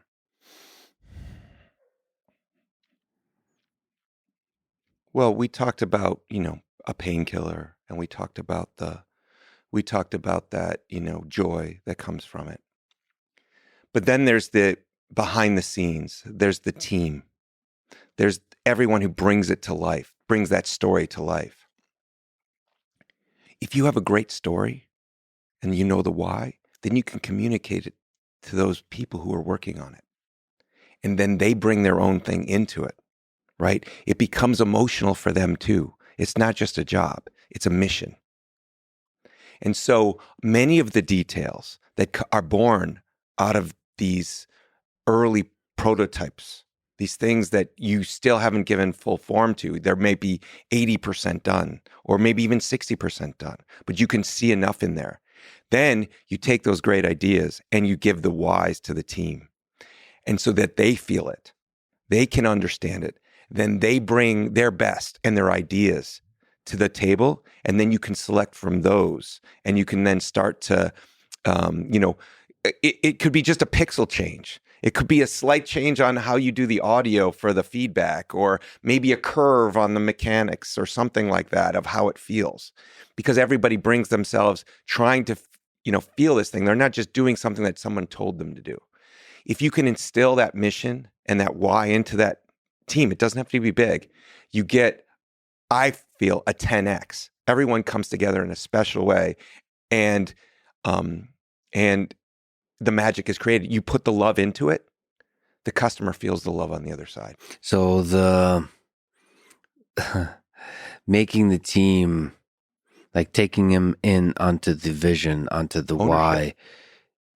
Now they feel all the little details we think of, the original iPod and all the many generations after. All those little details are in them, is the emotion of the engineers and the designers that it's their baby. Working it's like nights, struggling. This isn't right. Like you said, changing little pixels here and there, changing the shape of things, changing the feel of things, like the materials, I don't know, just everything on the software and the hardware, the packaging. The words on the packaging. Just everything. The words on the website. And always jumping from the very specific detail problem to the big picture, how the thing feels, the overall. Always jumping back and forth. What does it look like to the customer? How are we going to implement it in the most, efficient way? Because, a lot of the stuff you don't know is some of that stuff is hacked in. Maybe hacked in at the end. It may not be the most beautiful architecture that a geek would look at and go, oh my God, that's so beautiful, because we can look at and visualize this incredible software stack or hardware stack. Some of it could just be hacked in. You make it better over time, but it was that brilliant thing, and we got to get that in, because that's the way you do it now, and we'll make it more efficient later. Maybe this is a good moment to draw a distinction between design and engineering, and does such a distinction even exist? Are these distinct disciplines or no? I don't think they're distinct. I think they're different types of design. I think there's always this, this idea of this, on the mount, designer, and it all comes down and it all flows down like some magic. It's not. There are electrical designers, there's AI designers, there is data scientist designers. Everybody has design. And there's a chapter in the book all about that, actually. That it's not just you go to the mount and it comes down and you're enlightened. It's each person brings their form of design and their craft. Because if they're really good, they're artists in their own right. They're not just engineers. They're not just design. They're artists. They're empathetic. They really want to bring their best. A lot of the best engineers I have are not the technical, or that I've worked with, are not the technical, gotta get it exactly right. They're the artists. They came from music or they came from other things, and they see that, right? When you work with very rigid engineers, this is the way, the only way, la, la, la. Those are not the engineers I want to work with. They're all like a bit artists at heart. Right. They understand the practicalness. Mm-hmm. They don't have to have the rigidity of this is the way it's done. Where if you're building something new, all new and revolutionary, none of us are experts at it. And if you come with that expert mindset, just tell me, and I can give you a story. I should probably give you that story about that. If you come with the expert and I'm the expert, when you're doing something no one's ever done before, I don't want you on the team. Because we all are learning about something that has never been in existence before. And we have to bring that level of vulnerability and openness to new ideas and new ways of doing things throughout the team. So you want people that are able to have like beginner's mind or whatever. Like Beginner's mind. Don't come in as an expert. What's the story? Okay. You're not allowed to. Okay. All right, no, I can tell it for sure. All right. So, you asked what were these risks, like on the early iPod, and there was a few big risks. Like one, and this doesn't go in the story, but like putting rotating media in your pocket and it could drop at any time. Mm-hmm. What happens there? And like you can damage because the heads and the hard drive media are so close, it smacks. It's dead. Yeah. Right. So that was one big one, like holy shit. Right. So that was something we had to design special tests and everything and special software on that. But then there was another one, which was at the early days, the first generations of iPods, I had to hack the IDE interface to the hard drives. Mm-hmm. So I was like, okay, what we're going to use is we're going to use this chip for hard drive. To make a hard drive, you had to have a chip that did FireWire to a hard drive. Okay. And then that would become a portable hard drive. Well, then we had we had the MP3 player and the user interface and everything. So there was times when it was just this hard drive, and there was times when it was a MP3 player, and I had to hot switch between what the hard drive thinks it was talking to. Yeah. Right. So designed this thing, tore it apart, did all this stuff, and I was like, maybe I'm going to screw up IDE. There's some holes I'm going to see. Mm-hmm. So I go, who's the expert at Apple who understands IDE and everything? So this person comes over, the mass storage specialist comes over, and I put on the whiteboard and said, here's how we're going to do this thing, and here's the commands, and and this is how it hot switches and everything. He's like, that's never going to work.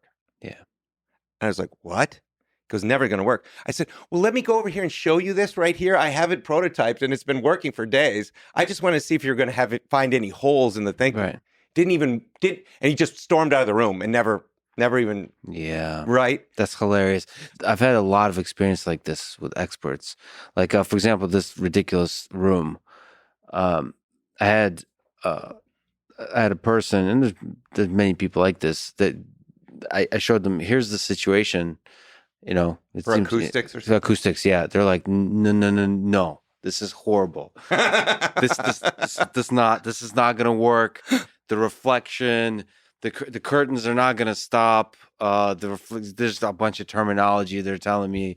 It's a similar kind of situation as the ID, which I was like, no, listen, I just need to see, is there major issues? And they're like a low-hanging fruit that are fixable and major holes I should be aware of, not like, let's $100,000 to upgrade. To upgrade for what exact purpose? What, not why. Yeah, exactly. The why, the focusing on the story, on the content, on the why. And that actually, I've experienced that, unfortunately, in the artistic realms too, which is like photography and videography, cinematography. It's interesting. I talk to photographers that are quote unquote experts, and it's always about, so much of the focus is on the equipment behind the sensors and the lighting. And it's like, All right. All right. But what about the feeling of the story you create visually? The difference between a movie that's really well told and it doesn't have all the effects and everything versus maybe some of the superhero movies we see all the time, which is good luck if there's a story, but man, there's a lot of action and CGI. Right? Well, that's right, and there's also value to those, right? CGI, Sure. superhero Can tell a better story, but you have to have a good story to begin with. Sure, exactly. But it's if you're focused on the story, I guess you need to start with a story. You need to start with the story, and if you bring in experts, they can often be detrimental, I guess, to the why. They're too good at doing the what. Well, you can bring in experts for why. There's lots of experts for why. Too many times we get experts for what. Yes. And then they only focus on the what.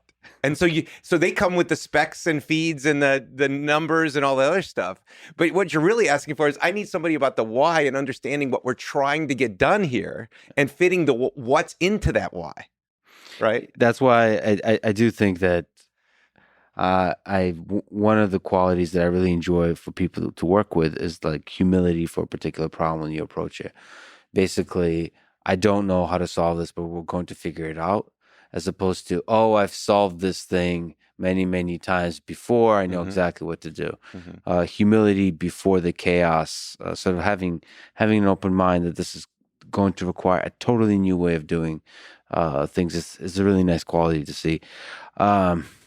You're one of the fascinating humans in the history of Silicon Valley. Steve is another one of those. So those two humans came together for a time to work together. What was it like working with Steve Jobs? What aspect of his behavior and personality, let's say, brought out the best in you?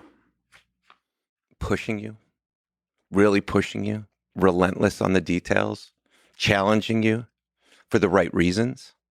It wasn't bullying. It wasn't demeaning. He would critique the work, not judge the person, at least not in front of them, or inside of in front of a group or anything like that. No, it was really that attention to detail. And when he would make a decision, when you make the first version of anything, something revolutionary, there are a lot of opinion-based decisions. And there's only one or two people, three people who hold those opinion-based decisions and what they should be. And when you have those opinions and you're trying to work with a team to implement those decisions, you have to really tell the why of those decisions. Just don't go do it, but why it's there. So you can feel part of that decision. You can understand what were the trade-offs of the different other answers to that opinion, right? And say, this is the reason why we picked what we picked, because it's this for the customer or this for the overall story, what have you, so that you felt really good. Because a lot of times most people want a data-driven decision. But with V1s, you don't get data, right? Maybe in a B2B, you could a little bit because you can talk to customers, but you can't do that with a consumer product. V1, version 1, B2B, business to business versus what's the alternative? Business to consumer, V1. Okay. We're just defining some terms. Yes, sure. Absolutely. Yeah, so, and when you say data-driven decisions versus what? Opinion-based decisions. So like gut, you have to use, you don't have any... You can't fall back on any data or any previous history to kind of inform you of what's going on, right? And so if you look at most companies who are paralyzed and cannot make new innovations and new products, it's because they're trying to turn, and this is what I saw at Philips, they're trying to turn opinion-based decisions into data-driven decisions so they don't lose their jobs. So if you look at management consulting is all about taking those opinion-based decisions, giving them to someone else to turn into data that comes back to them and says they can blame the management consultants when something goes wrong, as opposed to, it wasn't me. Yeah. Right? When you need to tell that story, you have to understand that, especially with V1, you need to be able to articulate those opinion-based decisions, and you need to own them. And if you fail with some of them, you didn't get it right, you then own them and fix them and move on, right? Version 1 of the iPod wasn't perfect. Version 1 of the iPhone wasn't perfect. We got a lot of opinion-based decisions wrong. But as you go through it, because you got more data, because V2, you had data on those original opinions, and then you were able to then modulate off of that, right? And you still have new opinions because those are differentiators that we call differentiators, the things that, move the product forward in its evolution. But at the revolution stage, opinions, no data. And so you have this discussion, you and Steve and the whole team, in the stage, and the whole team with opinions. Mm-hmm. And there you have to be harsh. I wouldn't say harsh, but you have to be very determined, right? There are two real opinion-based decisions that happened on the iPhone. One was the keyboard. Should we have a hardboard keyboard or should we have a virtual keyboard? The BlackBerry was the number one productivity messaging device of its time. It was called a Crackberry for a reason, because people loved it because it was easy to type and, they could get their work done. But when you're saying we're going to move from that, everyone's talking about that in the market, and you say we're going to move to a virtual keyboard and it's not going to work as well as the hardware keyboard, that's an opinion-based decision, right? Because the data is telling you all the best sales are over here. God, that takes guts. It takes guts, but you have to look at it from a different point of view. And this is how I learned to come to understand this, because I had been building, virtual keyboards before, and I knew, the goodness and the badness in them, right? But he was like, look, those are productivity devices. We're making ours is born out of an entertainment device and productivity, right? We need to show full screen videos. We are going to have apps, or not apps, but our apps, the Apple apps, because there were no app store yet, are going to take over the whole screen. You want a full screen web browser. You don't want one that's like half of the device is just a keyboard. Maybe you don't need that keyboard in every instance. So we want that part of the screen to change based on the tool you may need at the time. And maybe it's just full view, right? So you have to go and understand it's a different type of device. Just because that's that and it's successful for that reason, the Crackberry for the keyboard, that's not the only thing you're going to do with this device, because people only did messaging and maybe a few phone calls, right? This was going to be so much more. It was going to be an entertainment web browsing device. So you wanted those tools to go away. But it wouldn't be as good as the hardware keyboard. So that's an opinion. But let me give you another opinion-based decision that got turned around before it shipped. Steve said, no SIM slot. I don't want any slots. We're going to make it very pure. Jony was like, of course, no slots. Jony Ive. And we all looked around and go, that doesn't work. You can't do that. Well, why does Verizon? And then he would always, and this was the magic of Steve, like when you said, no, that doesn't work, he'd go, well, why does Verizon not have any SIM slots? Right? They showed that you can do a mobile phone with no SIM slots. And you're like, okay, here we go. And so a few days later, we come back with, so product marketing, voice of the customer, engineering, we all come back with all the data showing how many data networks and mobile networks required SIM cards versus did not, and what the trends were. And we showed the data, and that brought back the SIM slot on the original iPhone, because we're like, because he was just like, we're going to tell AT&T to not use a SIM. Yeah. Right. We're going to just tell them to do it differently. Right. But we were like, if we want this thing to go anywhere around the world, you want to put that friction in. People who are going to move from place to place, they have different SIMs because of the prices and all that stuff. We had to show all of that data. And then that opinion-based decision got turned into a data-driven decision. And the SIM slot obviously showed up. So those are two at the very same time. Interesting, yeah. Right? Opinion can hold, and so can data overrule opinion when data does exist for a V1. But at the end of the day, you don't know what the right answer is. So doing no SIM card slot may have been the right decision. We won't know, because maybe if that was the decision, then like many times throughout Apple's history, you basically changed the tide of how technology is done. Yeah, absolutely. You never know. Apple started Wi-Fi. People don't understand. Wi-Fi came out of there. There was no Wi-Fi in 2001. Apple started Wi-Fi. And then everyone else, got on board. If you look at now where we're going to phones without SIM slots because we have eSIMs, right? And now the SIM slot's becoming legacy as a legacy port. That legacy port will probably be gone by 6, maybe 10 years. It'll be gone. I'm pretty sure of that. Because it's so much easier for carriers. They don't have to have physical things to go out and right. So right now it's just the early days, but it will happen and it will go its way. It'll fall away, but it will take time. You just couldn't do it back then. So timing is essential here, but at the end of the day, it's opinions, and that's where the genius is. Sometimes the data tells you one thing, but the data at the end of the day does represent the past. Exactly. And the future may be different than the past. Right.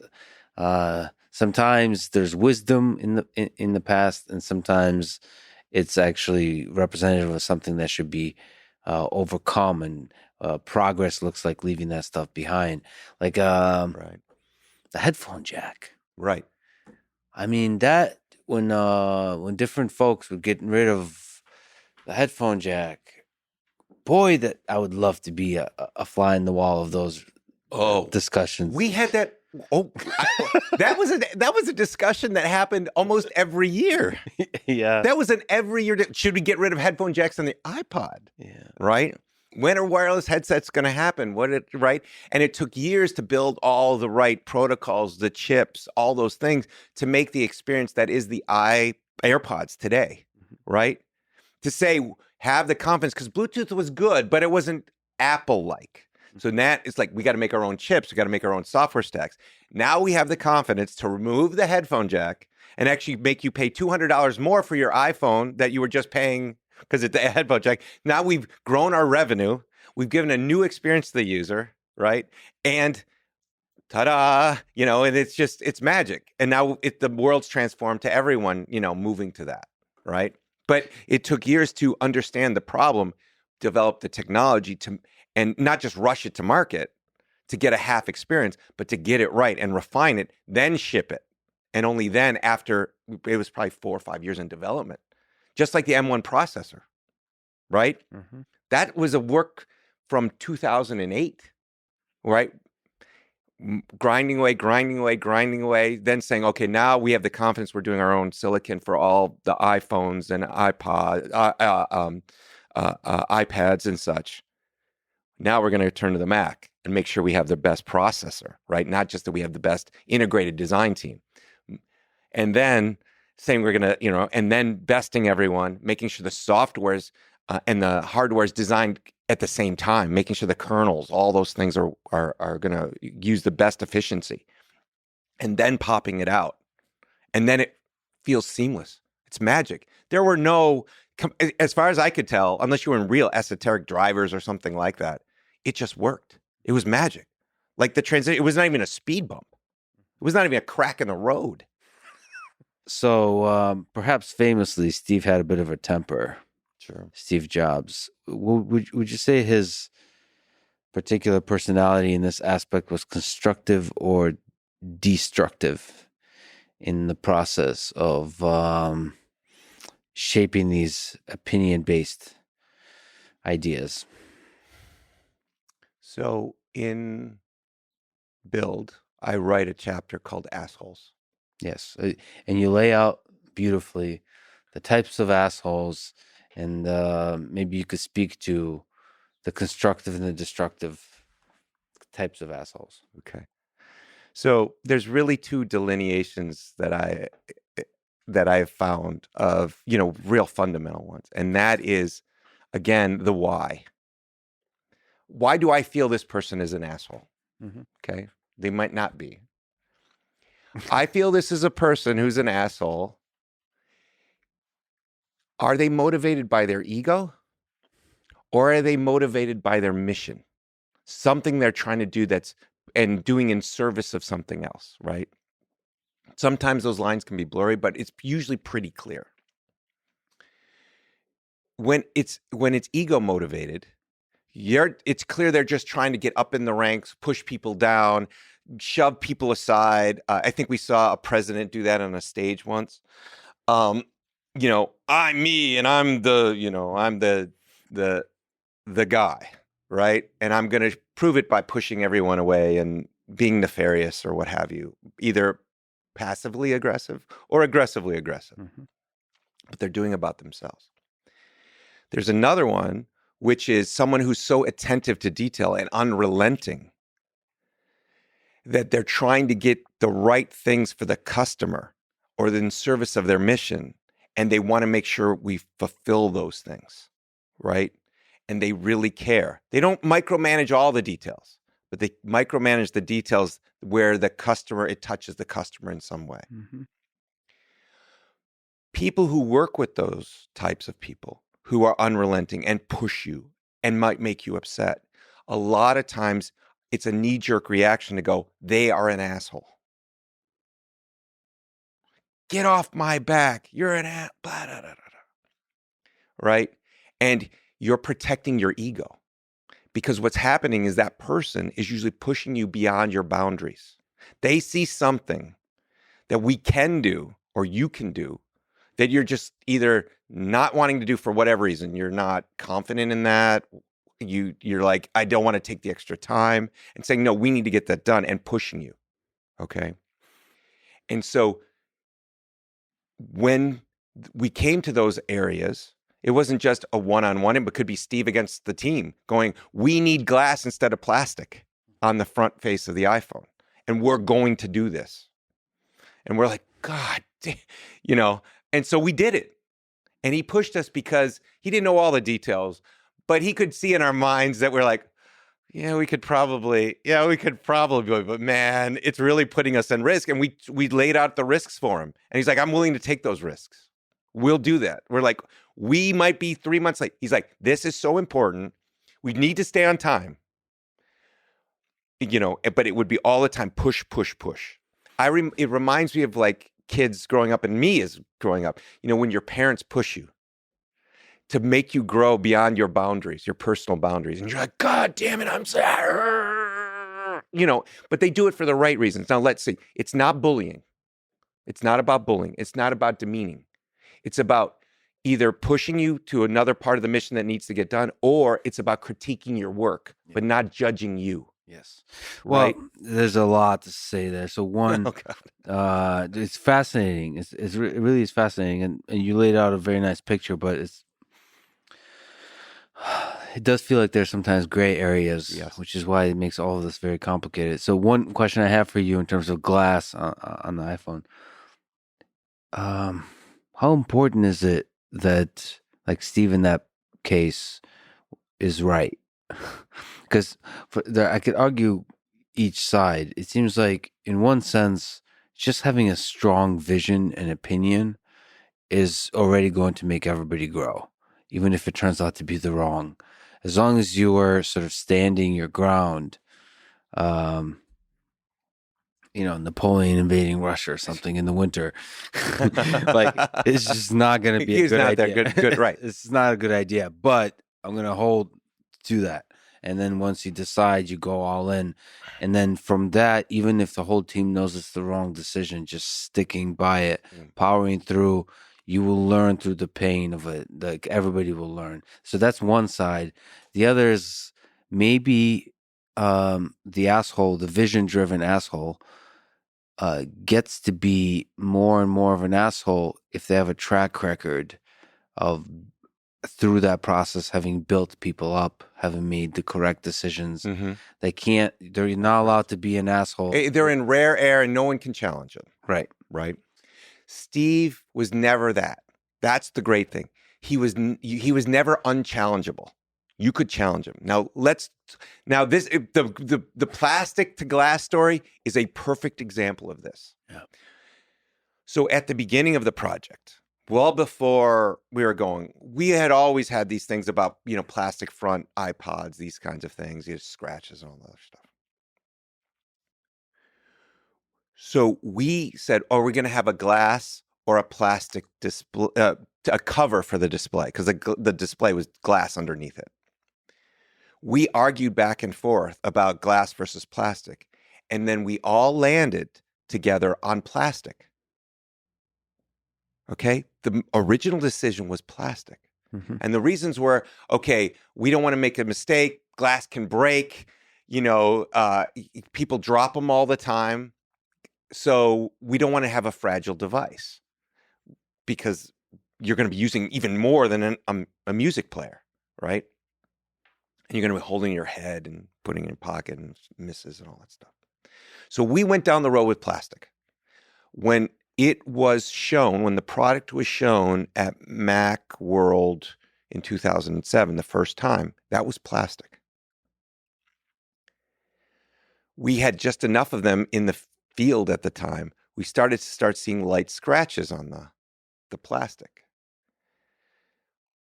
Reviewers who didn't have the device yet, because it was behind glass. If you remember 2007, the Jesus phone comes up and no one could even touch them. You could just look at it in this beautiful museum quality box, like it came from the future or whatever, the past. And it was like, oh, and you just looked and that was all you got.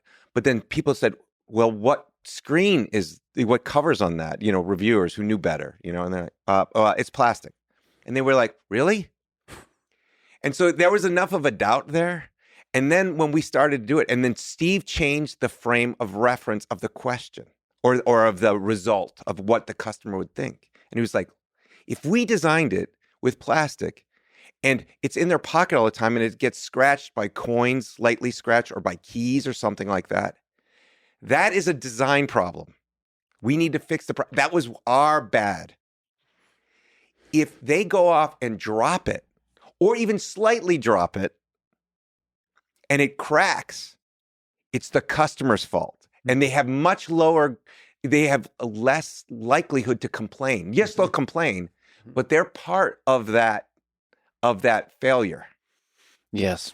Oh, right? That's fascinating. And then there's truth to that. Right? Yeah. Because then they were part of why it failed. Whereas the design, they didn't do anything wrong. It was just sitting in their pocket and it's scratching. Yeah. And that's normal use. Yeah. Abnormal use has been dropped. And we're like, oh, now we get it. And so we all moved to that mindset when you framed the problem and the solution in that way versus the original framing where we all landed on plastic. So, and then he was unrelenting on that, but we all had moved. And we had moved mindset and we understood the why and we marshaled together. And then by the end of June, and it was crazy, the mechanical product design teams, sourcing, all of us, the partner, Corning, pulled together to make that happen because it was the right reason, right?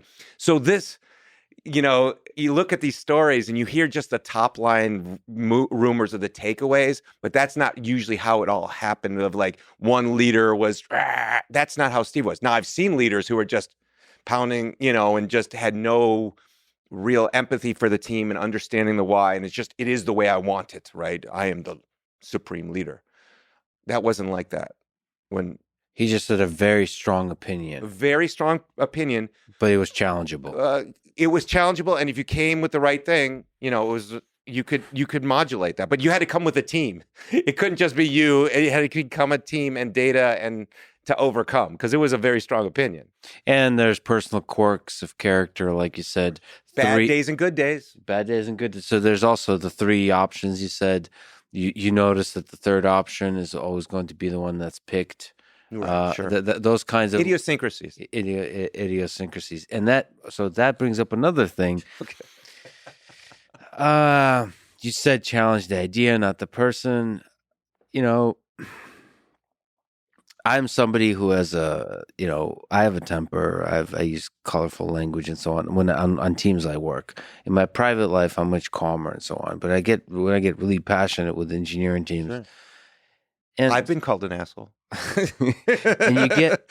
And I am distinctly aware that you cross lines often.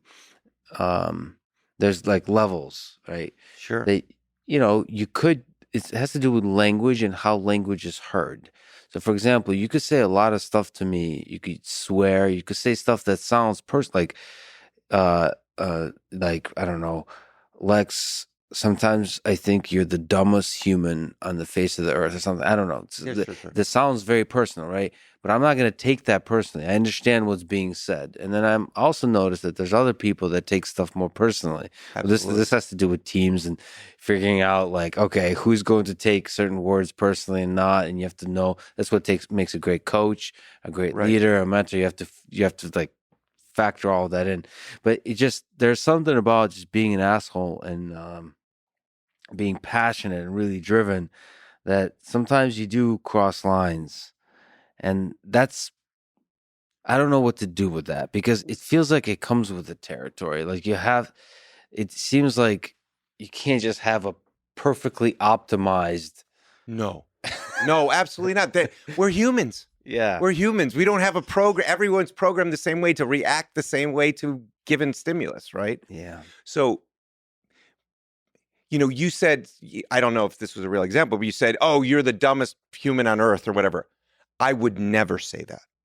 Absolutely Right. never. And if someone said that to me or I saw someone else say that to another person on the team, absolutely not. That is not allowed because that's judging someone. You may be heated and you can get heated and you can say it in your intonation, but to then try to put a label on it and put a label on a person, that is not allowed.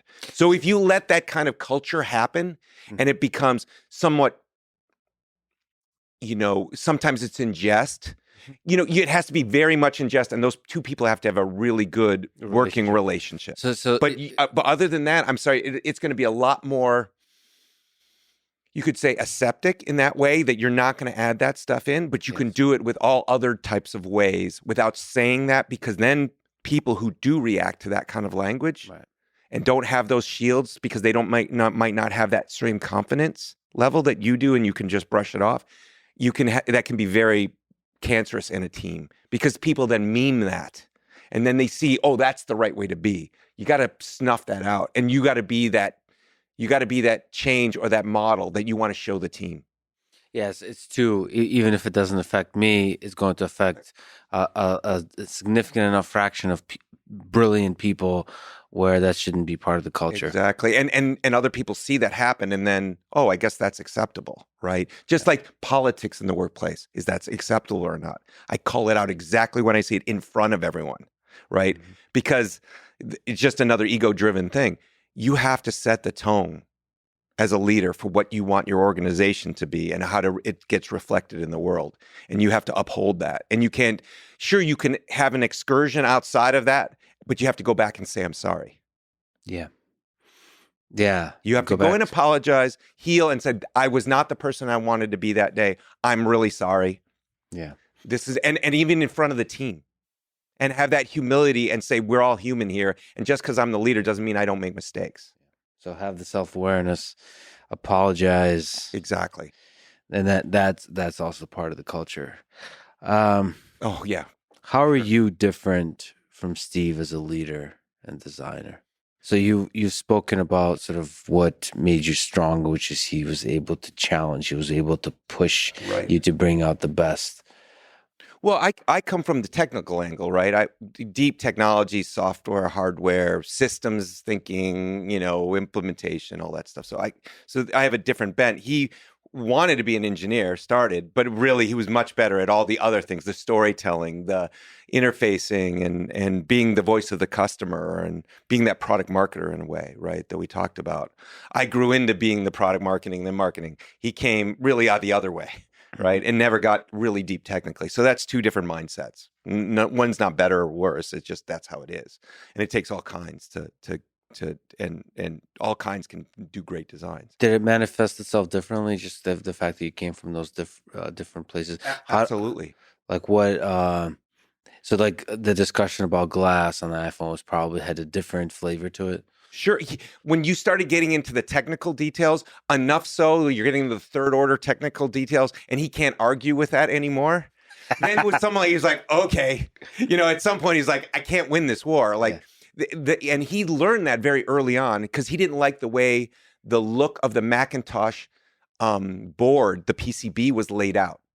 He wanted to be beautiful on the outside and on the inside. Yeah. He's like, why are all these wires running this way? Why doesn't it have all this symmetry? And we have to make it beautiful on the inside. And even the traces on the boards have to look a certain way. Yep. So the teams made the board they knew that would work. And then they made the board that the way Steve wanted it. And that didn't work.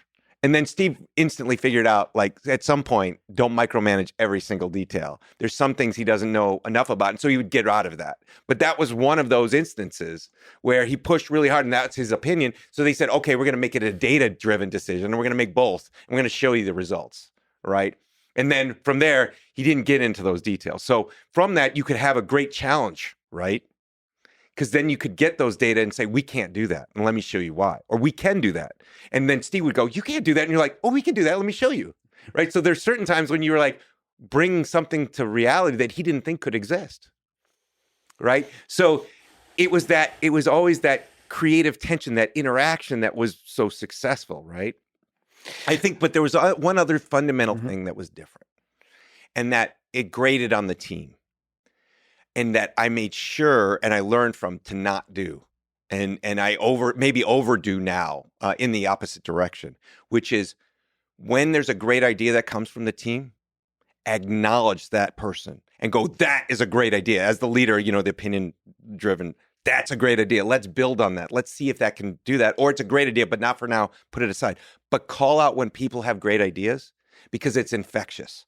And that means maybe not ideas that bubble up to the customer level, but inside the organization. People they get rewarded for their ideas and say, that's a great one. Steve was always like, you'd give an idea and he would go, okay. I don't know. The next day, 24 hours later, it would come back with slight modifications. I've had this genius idea, right? And sooner or later, we'd look around the table and we'd roll our eyes and go, here we go again. So it demotivates you from generating ideas a little bit. Yeah, well, we got used to it. But, later on in the team, it was just not, it doesn't want to bring the best, right? Because if you're always like, the reaction is never, that's a genius idea. Mm-hmm. It was always it was either negative or neutral. Right? Yeah. Then it doesn't have that same emotional effect that you want you to bring your best. Yeah. Sometimes it's fun when people get excited about it. Just yeah. You kind of build on top. Excitement it could be, but coupled with sort of harshness when the idea is bad, and you call out the bad ideas too. So it's the good and the bad. Oh, you could say you don't have to say bad idea. You say maybe not now. Let's table that for later. Let's discuss it, or say. That's a decent idea, but did you think about that idea this way? Not just no or yes, but let's talk about why that might not be applicable in this case, so that they can learn. So the next time they bring the next idea, they can modulate and understand to start seeing through the opinion-based decision makers or the database decision and bring better formatted arguments or ideas so that you have better chance of success the next time. Yeah. Right? You got to train through those moments. You got to teach. Those are teaching moments. Yeah, teachable moments. I aspire to be that kind of person. I'll usually just say that idea is shit. That is and then that I remember that this brilliant person just gave that really shitty idea. So I remember to make sure the next time they give a good idea, I really compliment that good idea. Exactly. But I personally, I mean, it's emotion. But I call out the really shitty ideas. But you should call out the really great ones. Yeah. If you let the pendulum swing both ways, then everybody goes, he's balanced. Yeah, exactly. If it's always one way, that's right. Why bring any idea? I'm all about the pendulum. Right. So you got to have both. The joy and the pain. Don't just give me pain all the time. Yin and the yang. So you mentioned the glass and the iPhone. So you're one of the, not just the iPod, not just Nest. You were one of the key figures in the creation of the iPhone. What's the interesting aspects? What's the good, the bad, and the ugly of the origin story of the iPhone? Again, this is a Netflix series that spans multiple seasons. But change my flight, please? Yeah. What wisdom, what interesting memories you have from the finding? So, the pain and the joy that was foundational to the iPod. All the CDs you had to lug around. Right. What was the pain and the joy and the vision of the iPhone in your mind and the mind of the team, in Steve's mind, and so on? Well, there's multiple pains. You have to also look, there's not just customer pain, but there's business pain. Okay. And it's about so Apple now is getting out of that place where it was in 2001. Now people are starting to pay attention. Apple's starting to get in the culture again. It's becoming relevant. Cash is starting to flow. iPod is 60% of that, of the revenue, total revenue of Apple, doing on 85% market share. You're starting to get a wind at your back. You got confidence. Like Apple had been beaten down since probably the first time since the Mac, it was a beaten company ever since the Mac. So we're talking 15 years at that point, right? This is the first time you're seeing and Steve Wood proudly came in front of us and said, today I can tell you, all of the employees, we are now out of debt. We paid off our debt. Mm-hmm. It was a joyous moment for him, right? And then ultimately for our team, because no more debt. It's wonderful, right? So now what you have is this successful thing changing the face of Apple, and you hear these heavy stomping footsteps of the mobile phone industry. Boom. And it's the feature phones at that time. They're adding cameras. They're adding color displays. They're seeing the success of the iPod and going, that's just music. We have some storage. We can load music on our phones, and we can do what the iPod does plus more. Mm-hmm. Boom, boom, yeah, boom, right? And you're like, and how many hundreds of millions of them are being sold at that point? It wasn't billions yet, but it was still, 100 million, 200 million a year. iPod hadn't gotten there. It was 20, 40, 50 million, something like that. So now you're like, okay, what are we going to do about this, Goliath who wants to take our lunch, right? The schoolyard bully. And so there was one, let's partner with them. So iTunes Music Store was there. All of these phones are going to need music. So they can come to the iTunes Music Store and get that music for those phones. Because it wasn't just about the hardware player at that point. It was about the software that you need on the desktop and the content that you needed to download. So now Apple had multiple legs of the stool, as Steve would always refer to it. So now the mobile phone industry, okay, we're going to work with them. They are going to make an iPod shuffle, basically, inside of a phone, can have 99 songs total, and they're going to come to our store, and it was like, okay, great. It's all going to be well and good. And that became the Motorola Rocker project. It was Apple and Motorola getting together. There's going to be software on this smartphone, or not smartphone, but feature phone, to hook to iTunes to get your music. It wasn't even downloadable over a cloud or anything, because that wasn't available yet. There wasn't heavy data networks yet. It was a disaster from the beginning. Two different cultures, two different types of leadership styles. Not necessarily the most competent engineers on the other side. Mm-hmm. And it turned out to be an absolute horrible disaster. I watched the pains, because luckily I didn't have to be part of it. I watched the pains on Jeff Robbins' face each time we would meet. And he would be like, these guys are just, like, really? Do we have to do this, Steve? And he's like, we're contractually obligated. And when it came out on stage and Steve showed it, it was maybe a 1 minute. Steve loves those extended, like drawn out. It might have been a 1 minute, 2 minute kind of thing. And he literally threw that phone out of his hand as fast as he could. Yeah. Right. Because it was horrible. So there was the pain of, we're not going to partner. So if we can't partner with these guys, we have to become one of them to actually compete. Yeah. To save the thing that is bringing Apple from, that 15 years of malaise. Right. So then from that, we were made a prototype of an iPod Plus phone, a classic with, it was an iPod, but it had a phone inside with all the music and all the other stuff. And you use your wired headset to do the audio, right? There was another project at the same time, because we were doing videos in the iTunes Music Store, iTunes Video Store, for music videos and movies. And it would be a full screen iPod. So instead of the classic, the way you know it, it would be full screen, and it would have a virtual click wheel You'd have a virtual, like single touch touchscreen that you could scroll, right? Think of maybe an iPhone like you knew it, right? And then there was a third project going on, not in those two were going on in my team, but the third project going on was the multi-touch screen technology to drive a Mac tablet. And so that Mac tablet, that touchscreen technology, there was just way too much you had to change on the software and everything to be able to use a tablet, right? We see this all the time. Like people are like, there's not enough tablet apps today that are modified for tablet. They're just phone apps that are grown up, right?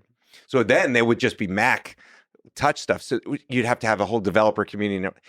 That probably wasn't the best place to take that technology first. So you take that technology, marry it with the full screen iPod and the phone stuff we were working, because the iPod phone with a rotary dial was just like a rotary phone. We couldn't make that interface work well for data input. You put those three together, and now were those three things that then created the form or the technology and the form inside what would become the iPhone, married with a bunch of low-level software from the iPod and manufacturer software and drivers and communication stuff, combined with a very reduced Frankenstein Mac OS. And I mean that in the best way. It means it wasn't Mac OS just changed a little. It was totally, things were hacked out and changed, and new code was inserted, and it really was a whole set of things from all different places to make that first iPhone OS. And then there was another team working on the apps, and then another team working on the design of how it looked overall between all that stuff. So all of those things came together to create what we know as the first generation iPhone. And those are all probably fascinating engineering challenges. Correct. And great teams, like creating the Frankenstein OS. That's fascinating because you're simplifying, but then you're just pulling different stuff from, and you're basically inventing, I mean, they're probably not thinking of it that way, but a new era of computing, a new kind of computer. It really is Frankenstein. Right. And you didn't have to run Mac software. If you look at some of the other smartphones of the time, like Windows and stuff, they were like, we need to make sure it runs Excel and it runs Word or something like that in some reduced thing. This was like, no. This was born out of entertainment.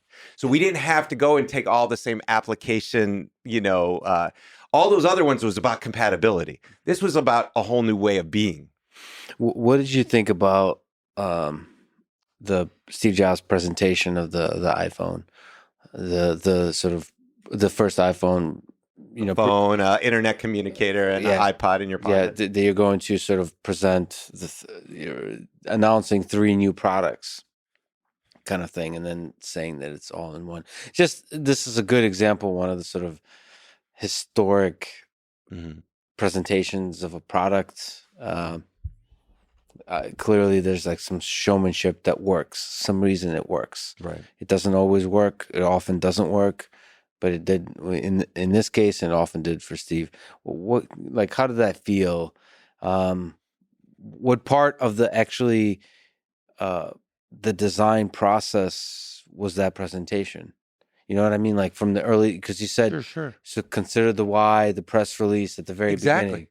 Steve was doing that the entire time. He was working on that story from day one. Yeah.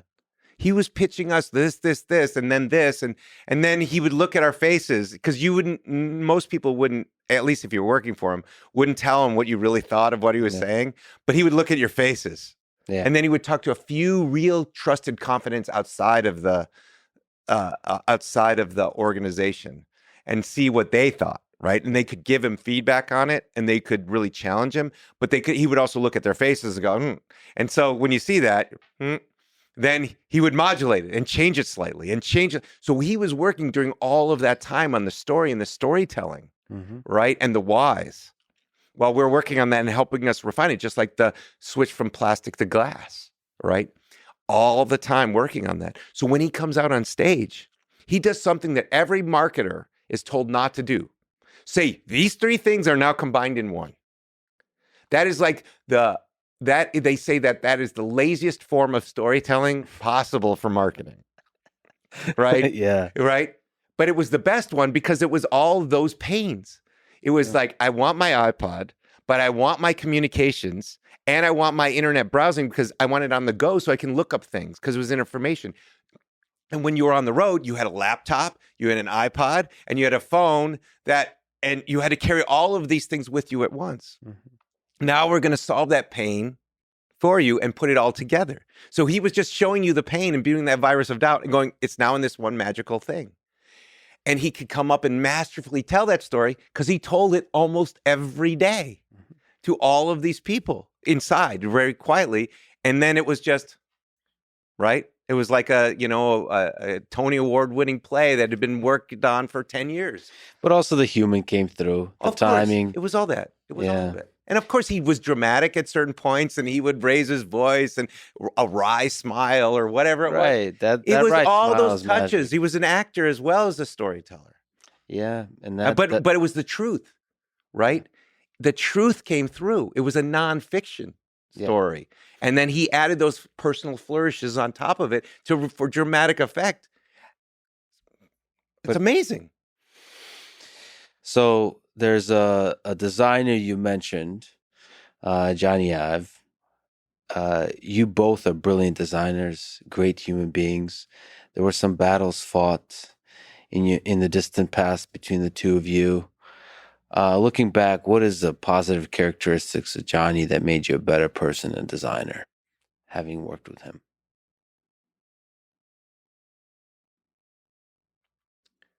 Watching the process that the design team that Jony led. I don't know where, because that was over years. I didn't see all of those things. But watching the design process of really, because it was really a team that was about materials. It was about form. It was about colors. It was about these physical characteristics. When we talked about this earlier was design. What is design? Design's everywhere. Okay. So what they were really focused on was form, how the feel was, how it looked, the aesthetics, the physical aesthetics. Mm-hmm. And going through that process, I learned so much in that process about how to do colors, how to do materials, how to think deeply about curves, right? And shadows, and how it would look not just in your hand, but how it would look in the photograph you were going to take for marketing, right? So how it would look, how you would feel, all of it. It was all of those physical things around that and watching the process to get there. That was enlightening for me, right? It opened my mind to go, oh, okay. Just like there's a process for all these other things. It wasn't just magic and you say, ha, there it is. It was really a process of refinement, of opening the funnel at the beginning and refining down over time to get to that final mile and selecting and doing the selection. And certain times there were opinion-based design details. Yeah, but a lot of data-driven designs of what can we deliver in volume? What can we do different things? So you always had these constraints that you had to work with under. And sometimes they and the team, not just I, would say, we need this. And we're like, we can't deliver that. But maybe we were able to work together to find different design characteristics and different implementation characteristics that could get to that point without what they were describing. And instead of yes, no, let's find some other way to solve the problem together. Yeah, and I've seen this in several companies I've more closer interacted with, like Tesla is an example. Sometimes, talking about curves, sometimes it's very painful on the engineering side to deliver a very specific kind of absolutely thing. And one question that comes up in my mind is like, well, how far should we go to try to deliver a tiny adjustment in a curve, in the curvature, or in whatever the form factor is, right, or in the color or the material, when the cost is like 10x to deliver, not financially, but just like in effort, like how many cost to do it, how many problems to have to solve.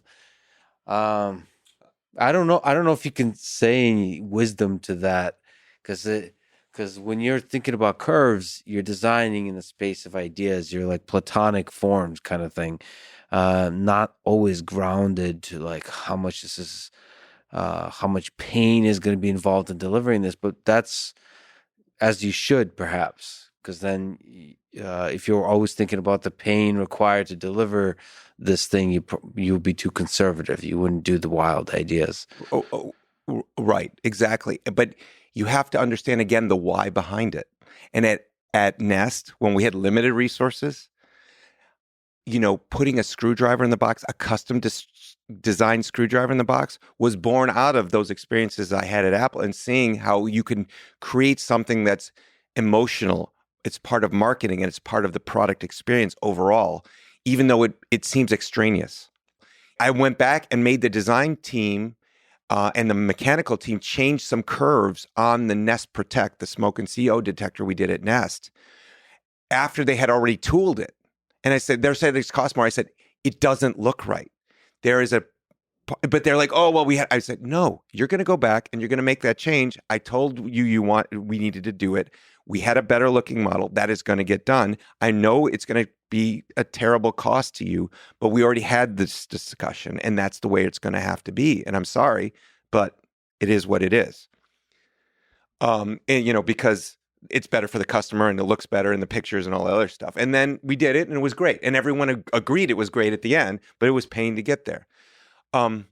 Those little details are where the magic comes out, right? And, if you don't take those pains and put in the love, the customer's going to feel they're either going to feel the pain or they're going to feel the love if you put it in, right? Yeah. So it depends on, how much time and effort you want to put into something and what really matters to you and to how you communicate what you do. We're human beings after all. Is there something you've learned from sort of the tensions that are natural or that happen in teams when they're passionate and they're trying to solve these problems? Is that the way of life? And there's the human drama. Mm-hmm. Is that always going? Is that it is what it is? Does that make you better? Actually, the drama of the tension between personalities and all that kind of stuff. Look, a roller coaster ride without ups and downs is no fun. It's the journey. Yeah, it's the journey that brings out the best in everyone. We're forged. We're tempered by those experiences. Not all the ups, but also the downs. And that's when you get the humanity and the connection. And we can tell these stories till we're blue in the face and smile every time because we did something together that each of us couldn't do apart. But when it comes together, that's where all the emotions happen. Yeah. And that's where, if it's born out of the right reasons and the right story and the right way, that's where the magic happens, not just for the customer, but for how it transforms each person who is working on it. And they will never forget those experiences in their life, positively and negatively, that happened at the time. But they look back and it's only positive because they did something that mattered.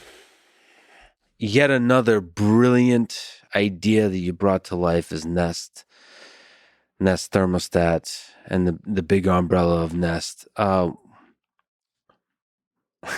Again, as part of this Netflix series, season 3, what was the most memorable, the most painful, the most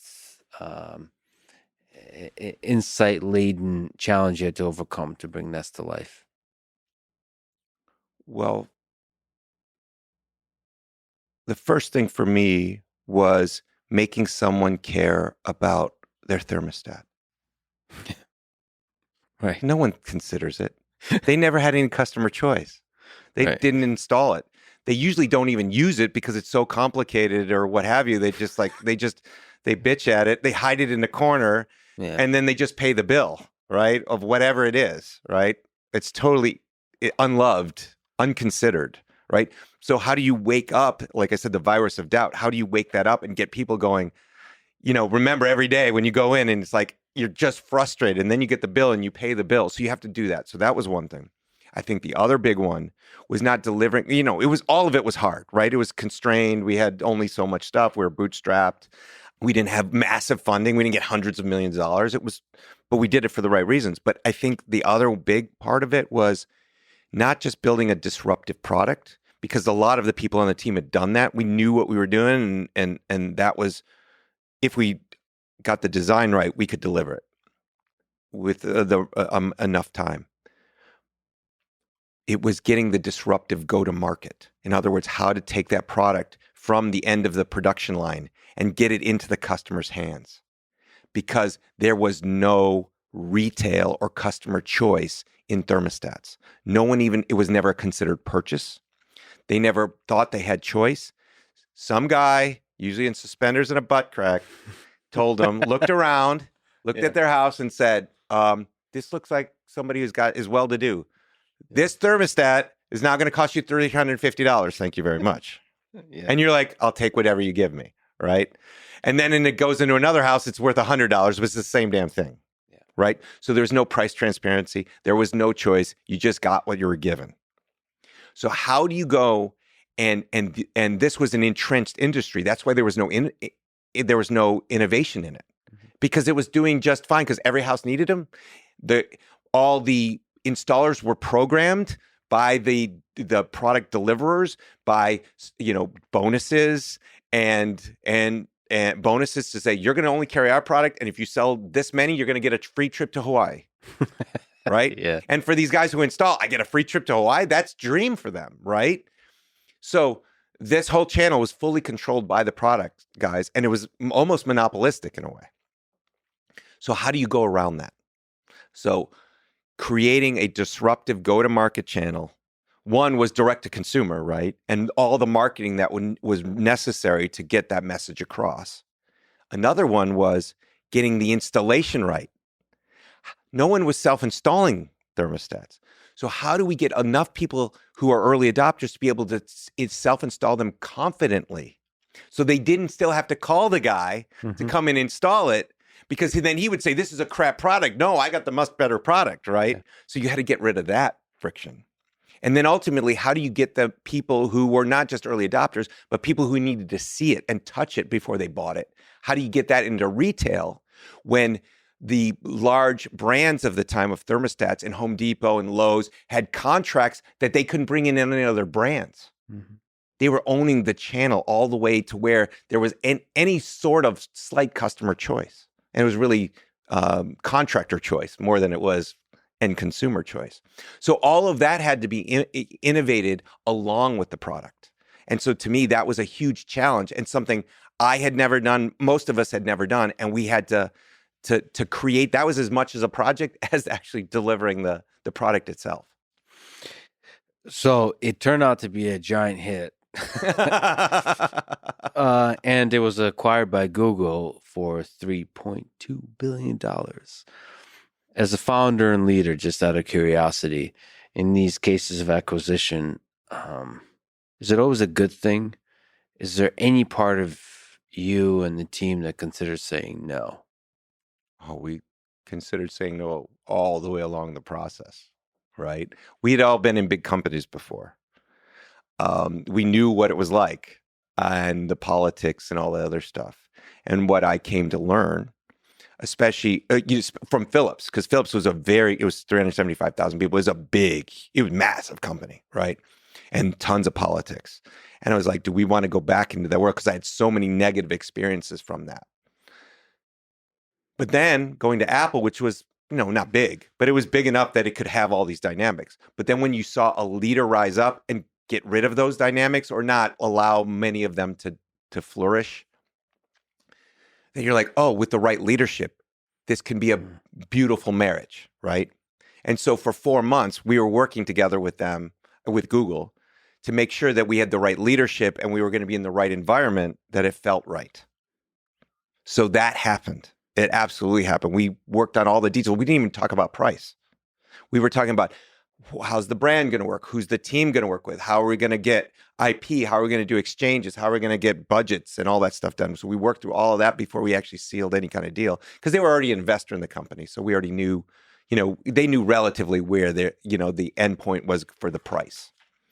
So working through all of those prerequisites, I knew that as a individual product company that was trying to create a platform, No investors were going to invest in a platform that could take 3-4 years and many, many hundreds of millions of dollars to build without all kinds of new products at the same time. And products that we were having, which were successes, but they weren't even break even yet, right? We were still developing them. So how are we going to get more people to fund all of these things and this platform that I really want to create? Because my worry, and I had seen this many times in Silicon Valley, is these small startups have bravado and they said, I'm going to take on the big guys, right? With a platform. But when those platform guys show up and Apple says they're going to get in at the time, nobody cared. They were curiously, just curious, what's next? Yeah. But Apple wasn't in the market. Google wasn't in the market yet. Amazon wasn't there. Microsoft, Samsung, they were not. They were all just, that's curious. Mm-hmm. Right? Yeah. And I had watched, if you said, I'm going to go challenge them and I'm going to build a platform, and then they all of a sudden, one by one, go, oh, well, we're building a platform now. We're building a platform. They fudded you to death. Fear, uncertainty, doubt. Yeah. And the developers run away and you can't make that platform. So I'm like, before the landscape gets changed on us, because we're attract so much attention, they announce something, we need to change the landscape on them.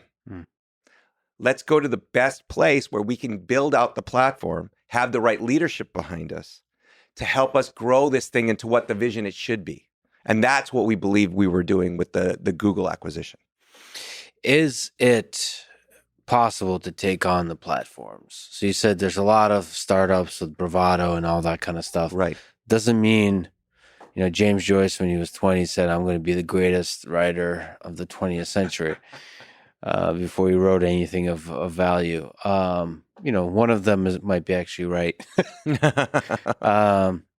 Yeah, in this modern world, so first of all, people should definitely get your book. Build has just this giant number of advice on this exact question of how to build cool things, how to build a startup, how to all the different stages of that team and hiring. And it's mostly human nature. It's not technical. It's mostly human nature behind it.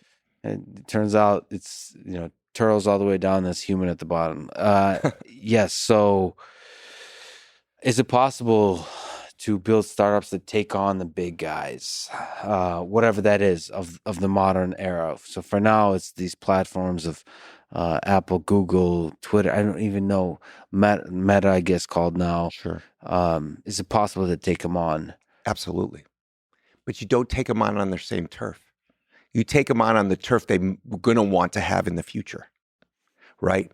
Spotify is a platform. It started as an application, is now a platform. Yeah. Right? Yeah. Think of WeChat. Think of all the super apps out there that are now wallets and delivery services and travel services and transportation services, all within an app. Yeah.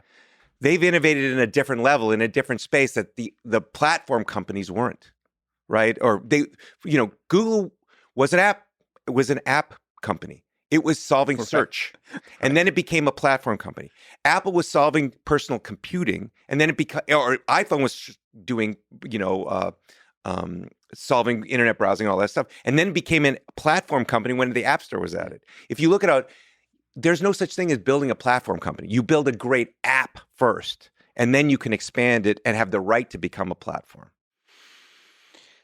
Your whole book is just a bunch of advice for young people, but let me ask and older people. And older, well, everyone is young at heart, and Sure. If you're not, you should be. So, what in terms of picking a career, you have advice on this point? What advice would you give to a person on how to pick a career? What is it you want to learn, and who is it you want to learn from? Just like you pick a university. You're like, I want to go here for this expertise. I've heard about these programs, especially graduate studies. Mm-hmm. You go for a certain program with a certain set of people. Why don't you do that when it comes to a job? You just don't go, in a career. You just don't go and say, I just want to go work at Google or I just want to work at Apple. You want to go to a certain team with a certain set of people and work with them on something that you're really curious about and you want to learn about. That's such. I just want to sort of comment that's such a. It's a subtle but a brilliant framing of just ask the question, what do I want to learn? and then see what career path is going to maximize that. Mm-hmm. That's so interesting. It's the first question I ask anyone who interviews with me. When I say I'm going to bring somebody on the team, first question is, what do you want to learn? I don't want the expert, like we talked about earlier, says, I'm the expert in this. You're going to hire me as the expert. We're doing something new. You're not an expert because we're not an expert either. What is it you want to learn? And on the topic of learning, what is the best way to learn? What starting you go into this new place, into this new world, into maybe V1. You said you're building V1. I mean, the whole world is is full of V1s or V0s waiting for the V1 to come along. Right. 0 to 1. 0 to 1. What's the process of that look like? What's the process of learning? How do you learn? Well, let me put a framing and then we'll talk about that last piece. I have now, looking back, especially writing this book, I have a version 1 of myself, a version 2, a version 3, a version 4. I had a lot of opinions about myself and what I wanted to do. Sometimes those opinions, for certain people, those opinions are formed and they get the data from their parents and they go do what their parents told them to do or their surroundings. My opinions was like, I want to go and learn this. I'm curious about that. I made the 0 to 1 move. And then over time, by doing, I was refining those things and learning what I was really curious about and what I was really good about because I was getting data. And then I was like, then I had another set of opinions to create version 2 of me. Mm-hmm. And then I would go and do it. So I was learning by doing. Starting with the opinion, you're not going to get any facts. You know, most people are like, where do I make the most money from my position? They're trying to start with data. Mm-hmm. Start with the why. What's your curiosity? What do you want to learn? And then follow that. I took the lowest job on the totem pole at General Magic because I wanted to get in there to work with the right team. I didn't even know what they were doing, right? But I thought that it felt right. I was barely living above the poverty line working 80 hours a week because it was so amazing to learn, just like a college student, right? That's what I was doing. And then and then I learned more from that and then changed those opinions into data. And then I found other opinions. And so it's the same thing, but it was by doing, right? The way you find out what you want to do in life is by figuring out what you don't want to do. And the only way you find that out is by doing a bunch of stuff. Doing a bunch of stuff and refining it. That's hilarious. Yeah, that's brilliant. So in terms of the career path of leaping into the startup world and launching a startup, what does it take to successfully found a startup, to have a chance to succeed? And maybe how do you decide to take that leap?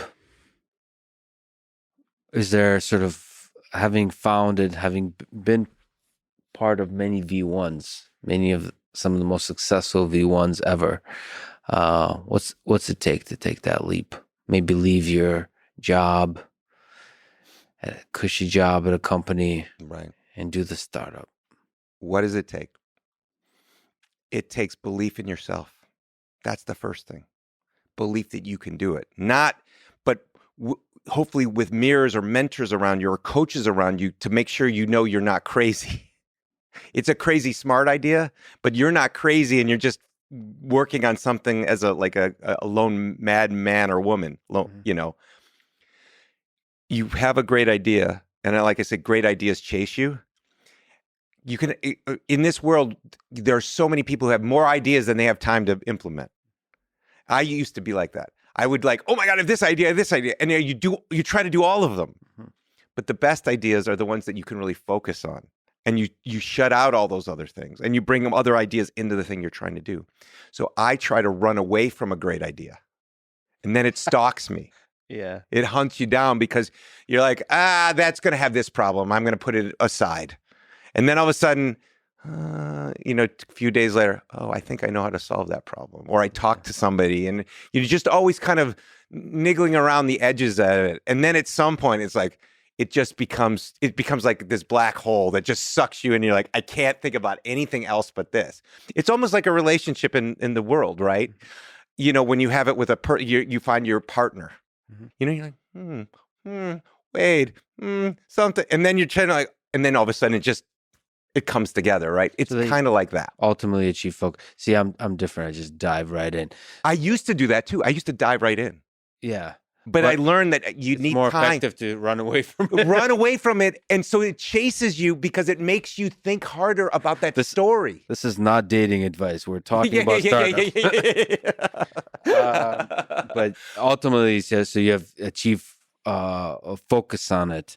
But you also said to believe in yourself. So it's not necessarily even the idea. It's the human that believe in the human being. You have to believe in yourself and the idea that you have, because if you don't have that belief, then you can't project that to other people to say, join the team. Let me ask you on, because you mentioned mentors and you've talked about having had incredible mentors in your life. You're also a mentor to a very large number of people. What does it take to find a mentor? How do you find a great mentor? Usually they also find you. Is it like with the ideas? No. No, what happens is you're in you have a community around you, okay? And because you've been building a network, because you can't do it alone. So you have to create this network around you and of relationships that not transactions, but relationships over time that you really cherish and people you talk to, okay? And you share vulnerable or nascent ideas with, or crazy opinions with, and then you argue them through. But you start to see resonate, and it's not about age. It's just about this connection, right? I have mentors. Obviously, when I was young, all my mentors were older. And as I get older, I have mentors who are younger than me or the same age, right? They're not all just older, right? And so it's about that connection. It's about being on that same wavelength. But they can counterbalance you. They complement you in some way. Like my best mentors had nothing to do with technology. They didn't know anything about technology, right? The way we know it. They were all about human nature, and they could reflect that and help me get more human focused and more empathetic, because I was so detailed in the technology. I needed to see from other perspectives. But then they wanted to learn more about the technology, right? Or they thought that this idea was so great that it should exist. Now let's work together on that. So it's really, they have to find you and you have to find them. And that's by sharing. You just don't go and look it up on the internet and say, who are the best mentors in the world? It just doesn't work that way.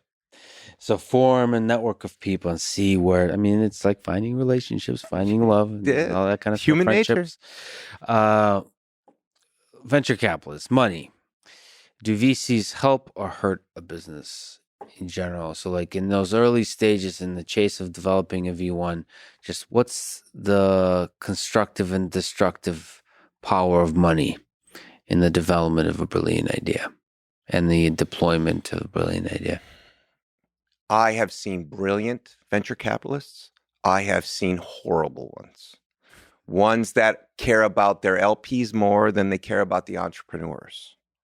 Of course, everyone's in it. At the end of the day, especially venture capital, they have to give a return to their limited partners, the people who invest in money, that they have to shepherd that money and make sure it's watched over properly. But when there's not a balance, a pushback in a venture capitalist between what the LP needs and what the entrepreneur needs, and that the entrepreneur might be trying really hard, but if they don't see, the VC doesn't see, the exit's going to happen in 2 years, and they just leave them hanging. When the value exchange is only money and not mentorship or ideas or other things. When there's not a relationship, but really a transaction, that's when money is toxic, because you can get money everywhere. Maybe it's a little harder today, after, over the last month, but you can still find people with money who are on that, who want to enable your mission and can be mentors. Not always, not all of them, but some of them can be mentors. But they're on your side. Then it's incredibly powerful, because it's not just 1 + 1 = 2, right? It's something bigger than that, because then they can bring their networks of people and their networks of companies and other people they worked with that might want to join your mission, right? That's the kind of venture capitalist and smart money that's out there, right? But you have to build a relationship. People go, oh, look at that valuation. Oh, it's the brand name of the VC that's investing in me. No, it boils down to who's that partner and how experienced are they. Don't just give me the brand. Give me the person, because that's the person I'm going to be interacting with. I have to. Man, there's a million questions I want to ask you, but Season 4. We're on season 5 already. Okay. But let me ask you. It seems like out of all the brilliant things you write about, it seems like not an important question, but it's a fascinating one to me. Is lawyers? You write about this. So, does a company need lawyers, and why? And what kind? So you write about sort of the value of this game, I guess. Right. It's a game, the legal game. It's why do we need lawyers? You sound exasperated by lawyers. I don't have a good question. I guess because the why of lawyers. The why of lawyers. Yes, exactly. Okay, the why of lawyers. Thank you. You even do the question. We just have to put why in front of everything you ask, and then we'll be there. Okay. Lawyers, why? Why? Even mafiosos had lawyers. Okay? Yeah. Tony Soprano, Scarface, all of them had lawyers, right? Why? Because there are things in this world that you don't always consider in the government, in laws, in competitors, because you're so focused on what you're doing, they have to watch out for you, right? Now, the best kind of lawyers are the ones who try to work with you to enable what you're doing, and see gray areas. Law is not black or white. It's how it's interpreted, right? And so they can help interpret things a certain way or help push on things a certain way to get change to happen or allow change to happen. Because if you have lawyers who are always, just like you were talking about PR people, if you have lawyers who are always saying no to everything, because their job is to really say no or maybe, they'll never say yes. And you also say their job is to say no and bill you by the hour. Exactly. So depressing. Right? Yeah. If you don't want to know, don't ask them. Because you're going to get a no, maybe a maybe. And you'll get charged for it. And you'll get charged for it anyways, right? Yeah. So to have a partner, to have them on your team, to help you see maybe some of the things you don't see, some consequences, they help to rein that in or change your language. Like, are you going to get sued for this ad? Yeah. Just change this one word and it helps. Yeah. Right? So you need to have a partner. Most of the times, especially engineers or designers, they see lawyers as only stifling. Lawyers can actually, if you do it right and you have the right type, they can actually open up a whole new world for you because of the interpretation and how we go about doing things. So, and they help you not get bogged down in the pain of little mistakes that didn't mean anything. Exactly. Anyway. You shot yourself in the foot and you didn't even know it. You didn't even know you were carrying the gun. Just to jump around, Charles Bukowski once wrote, "Find what you love and let it kill you." So the question is about work-life balance. That's like finding an idea, let it chase you. Yes, but a little more aggressive. So what does work-life balance look like that maximizes success and or happiness? Is there such a thing as work-life balance? Can you speak when this? Your work is your life, and I mean that in the positive sense. When you're on a mission that really matters, and you know that you can really affect not just yourself, but other people's lives. And then that is very rewarding, right? That's not work. That's, like I said, a mission, right? You adopt that. But that said, you still need to have boundaries yourself. At General Magic, wonderful documentary. If no one's seen it, you got to see that. It's amazing. I was physically and mentally unhealthy, socially unhealthy as well, because I put every waking minute into this thing. Every ounce of me into it. And when it was a spectacular disaster, we were making the iPhone 15 years too early.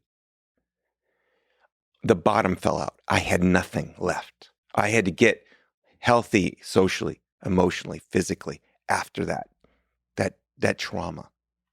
I let everything go.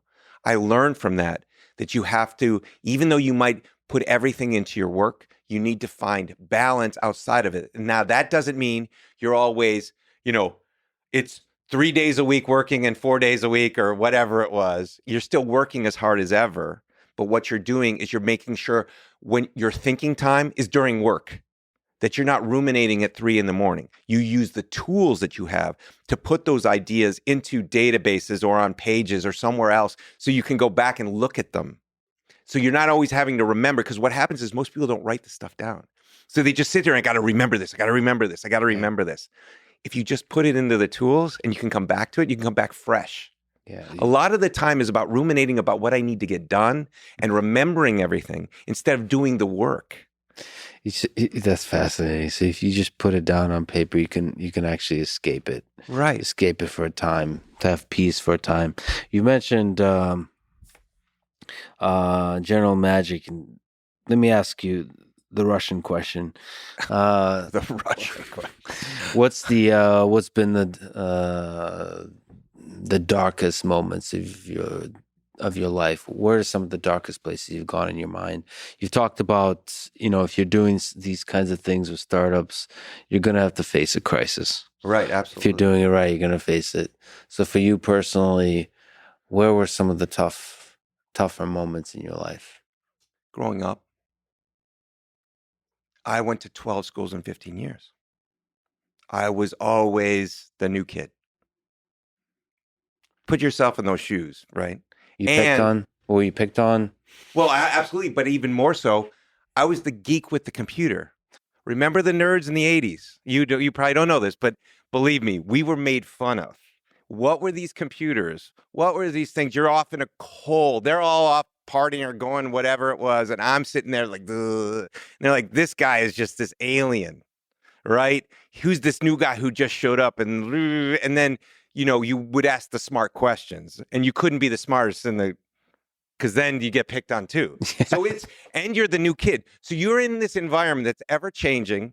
You don't fit in and you are just asking questions because you think they're the right questions to answer. But then you're making us look bad. Don't ask these smart questions because you're going to make us do more work. So right there, it's pretty tough. And I'm moving cities, right? And I didn't have the internet to stay connected to people. There was no internet. Phone calls were $2 a minute. So it was lonely too. It was lonely, right? Right? I was a latchkey kid, right? I had my brother, but he was a skateboarder and he had a different social way of working. He loved to do that stuff and be outside. I loved the computer. So even in the computer, you were alone in the family with the computer. Yeah. I was in the family. You were alone. I was absolutely alone. That was just me. But then you could find the other geeks, right? Yeah. But there were just a few of us, and we made this little thing. But then when you moved away, then I had to use a BBS, a bulletin board system, and a dial-up modem. And then I started hacking the phone system to get free codes of MCI and Sprint back in the day, to get long distance, to get free codes to call my friends, the geeks on the other side, right? Or to dial into a BBS cheaply that was in another part of the world. So this was this subculture, and that was not accepted in any way, and not the heroes that you see today that are on the richest people in the world and everything. So that was the first set of trauma. And then the next one really was general magic, the end of that, like I described before, and pulling yourself out and going, just because I got so insular in that world of geeking out and building stuff that I just tore all the social ties, right? Because it was a drug. I was hooked on I was a junkie. I had to get clean. Yeah. And that made you who you are. Tempered. So Steve Jobs is no longer with us. One day you also will no longer be with us. That's the thing about this life, it ends. Yeah. So no matter how many incredible things you brought to this world, no matter how many inventions you built, you too shall perish. Do you think about this? Are you afraid of your death? I am not afraid of my death. I am an atheist. And I think about the soul. Because I do, even though I'm an atheist, I think about the soul. And the soul is the thing that you instill in others when you go that lives on. It's not this thing that's magically in space. Mm-hmm. It's the thing that you've imparted onto people that you worked with and those relationships you've had. And that soul lives on in the stories that they tell, right? And through Build, I'm hopeful that those stories stay relevant because they're human nature. They're not about who knows what the next iPhone thing is or the next iPod thing is. The stuff that I have been able, the privilege to make and work with people, those are all ephemeral. The iPod's gone now, right? This week it was announced iPod's dead after 21 years. It is those human connections. It's that growth that you've helped someone just like they helped me. Just like Bill Campbell or Steve Jobs is gone, but they made me be better. That's the soul that I believe in. That's fascinating that you say that. Yeah, so many of these products, I mean, to push back a little bit, so even though the iPod is an end of an era, using it every day. I think that, I mean, the number of people that impacted is just, so I suppose the soul is carried by the people. Exactly. Sometimes the products you create is the sort of the transport mechanism. It's the vessel. It's the vessel. And they felt the love, and they felt that love, and it transformed them, even if they don't have the vessel anymore. Yeah. And in that way, the soul lives just on. like the body is the vessel. That's beautifully put. Why do you think we're here? What's the meaning of life, Tony? Jesus, man, death. We're going all around. Meaning of life? Why? Because you said it's important to have a press release. I did. So if humanity, if life on Earth, if this thing, the consciousness, the falling in love and building bridges and iPods and rockets and trying to extend out into the cosmos, why? Why do you think we're doing it? Is there any meaning to it? We are naturally curious. We are naturally curious individuals. And we are always looking for meaning. We're always trying to ascribe meaning to something or understanding of something, right? And through that, it's just like evolution, right? And Darwinism, it's just that thing that's baked into our being at the most fundamental level. Driven by curiosity. And creating some pretty cool things along the way. Tony, you and speaking of cool things, you've created some of the coolest things ever. And on top of that, you're just an amazing human being. It's a huge honor that you would sit and talk to me today. This is fun. Lex, this is great. I didn't know where we was going, and let's talk. I'm looking for season 7, 8, 9. 6, 7, yes. Let's go hang out and have dinner and just rap about all kinds of crazy. I'd love to continue this. I would too. Thank you so much, Tony. Thanks, is beautiful. Man. Thanks for listening to this conversation with Tony Fadell. To support this podcast, please check out our sponsors in the description. And now, let me leave you with some words from Tony Fadell himself. The most wonderful part of building something together with a team is that you're walking side by side with other people. You're all looking at your feet and scanning the horizon at the same time. Some people will see things you can't, and you will see things that are invisible to everyone else. So don't think doing the work just means locking yourself into a room. A huge part of it is walking with your team. The work is reaching your destination together or finding a new destination and bringing the team with you. Thank you for listening and hope to see you next time.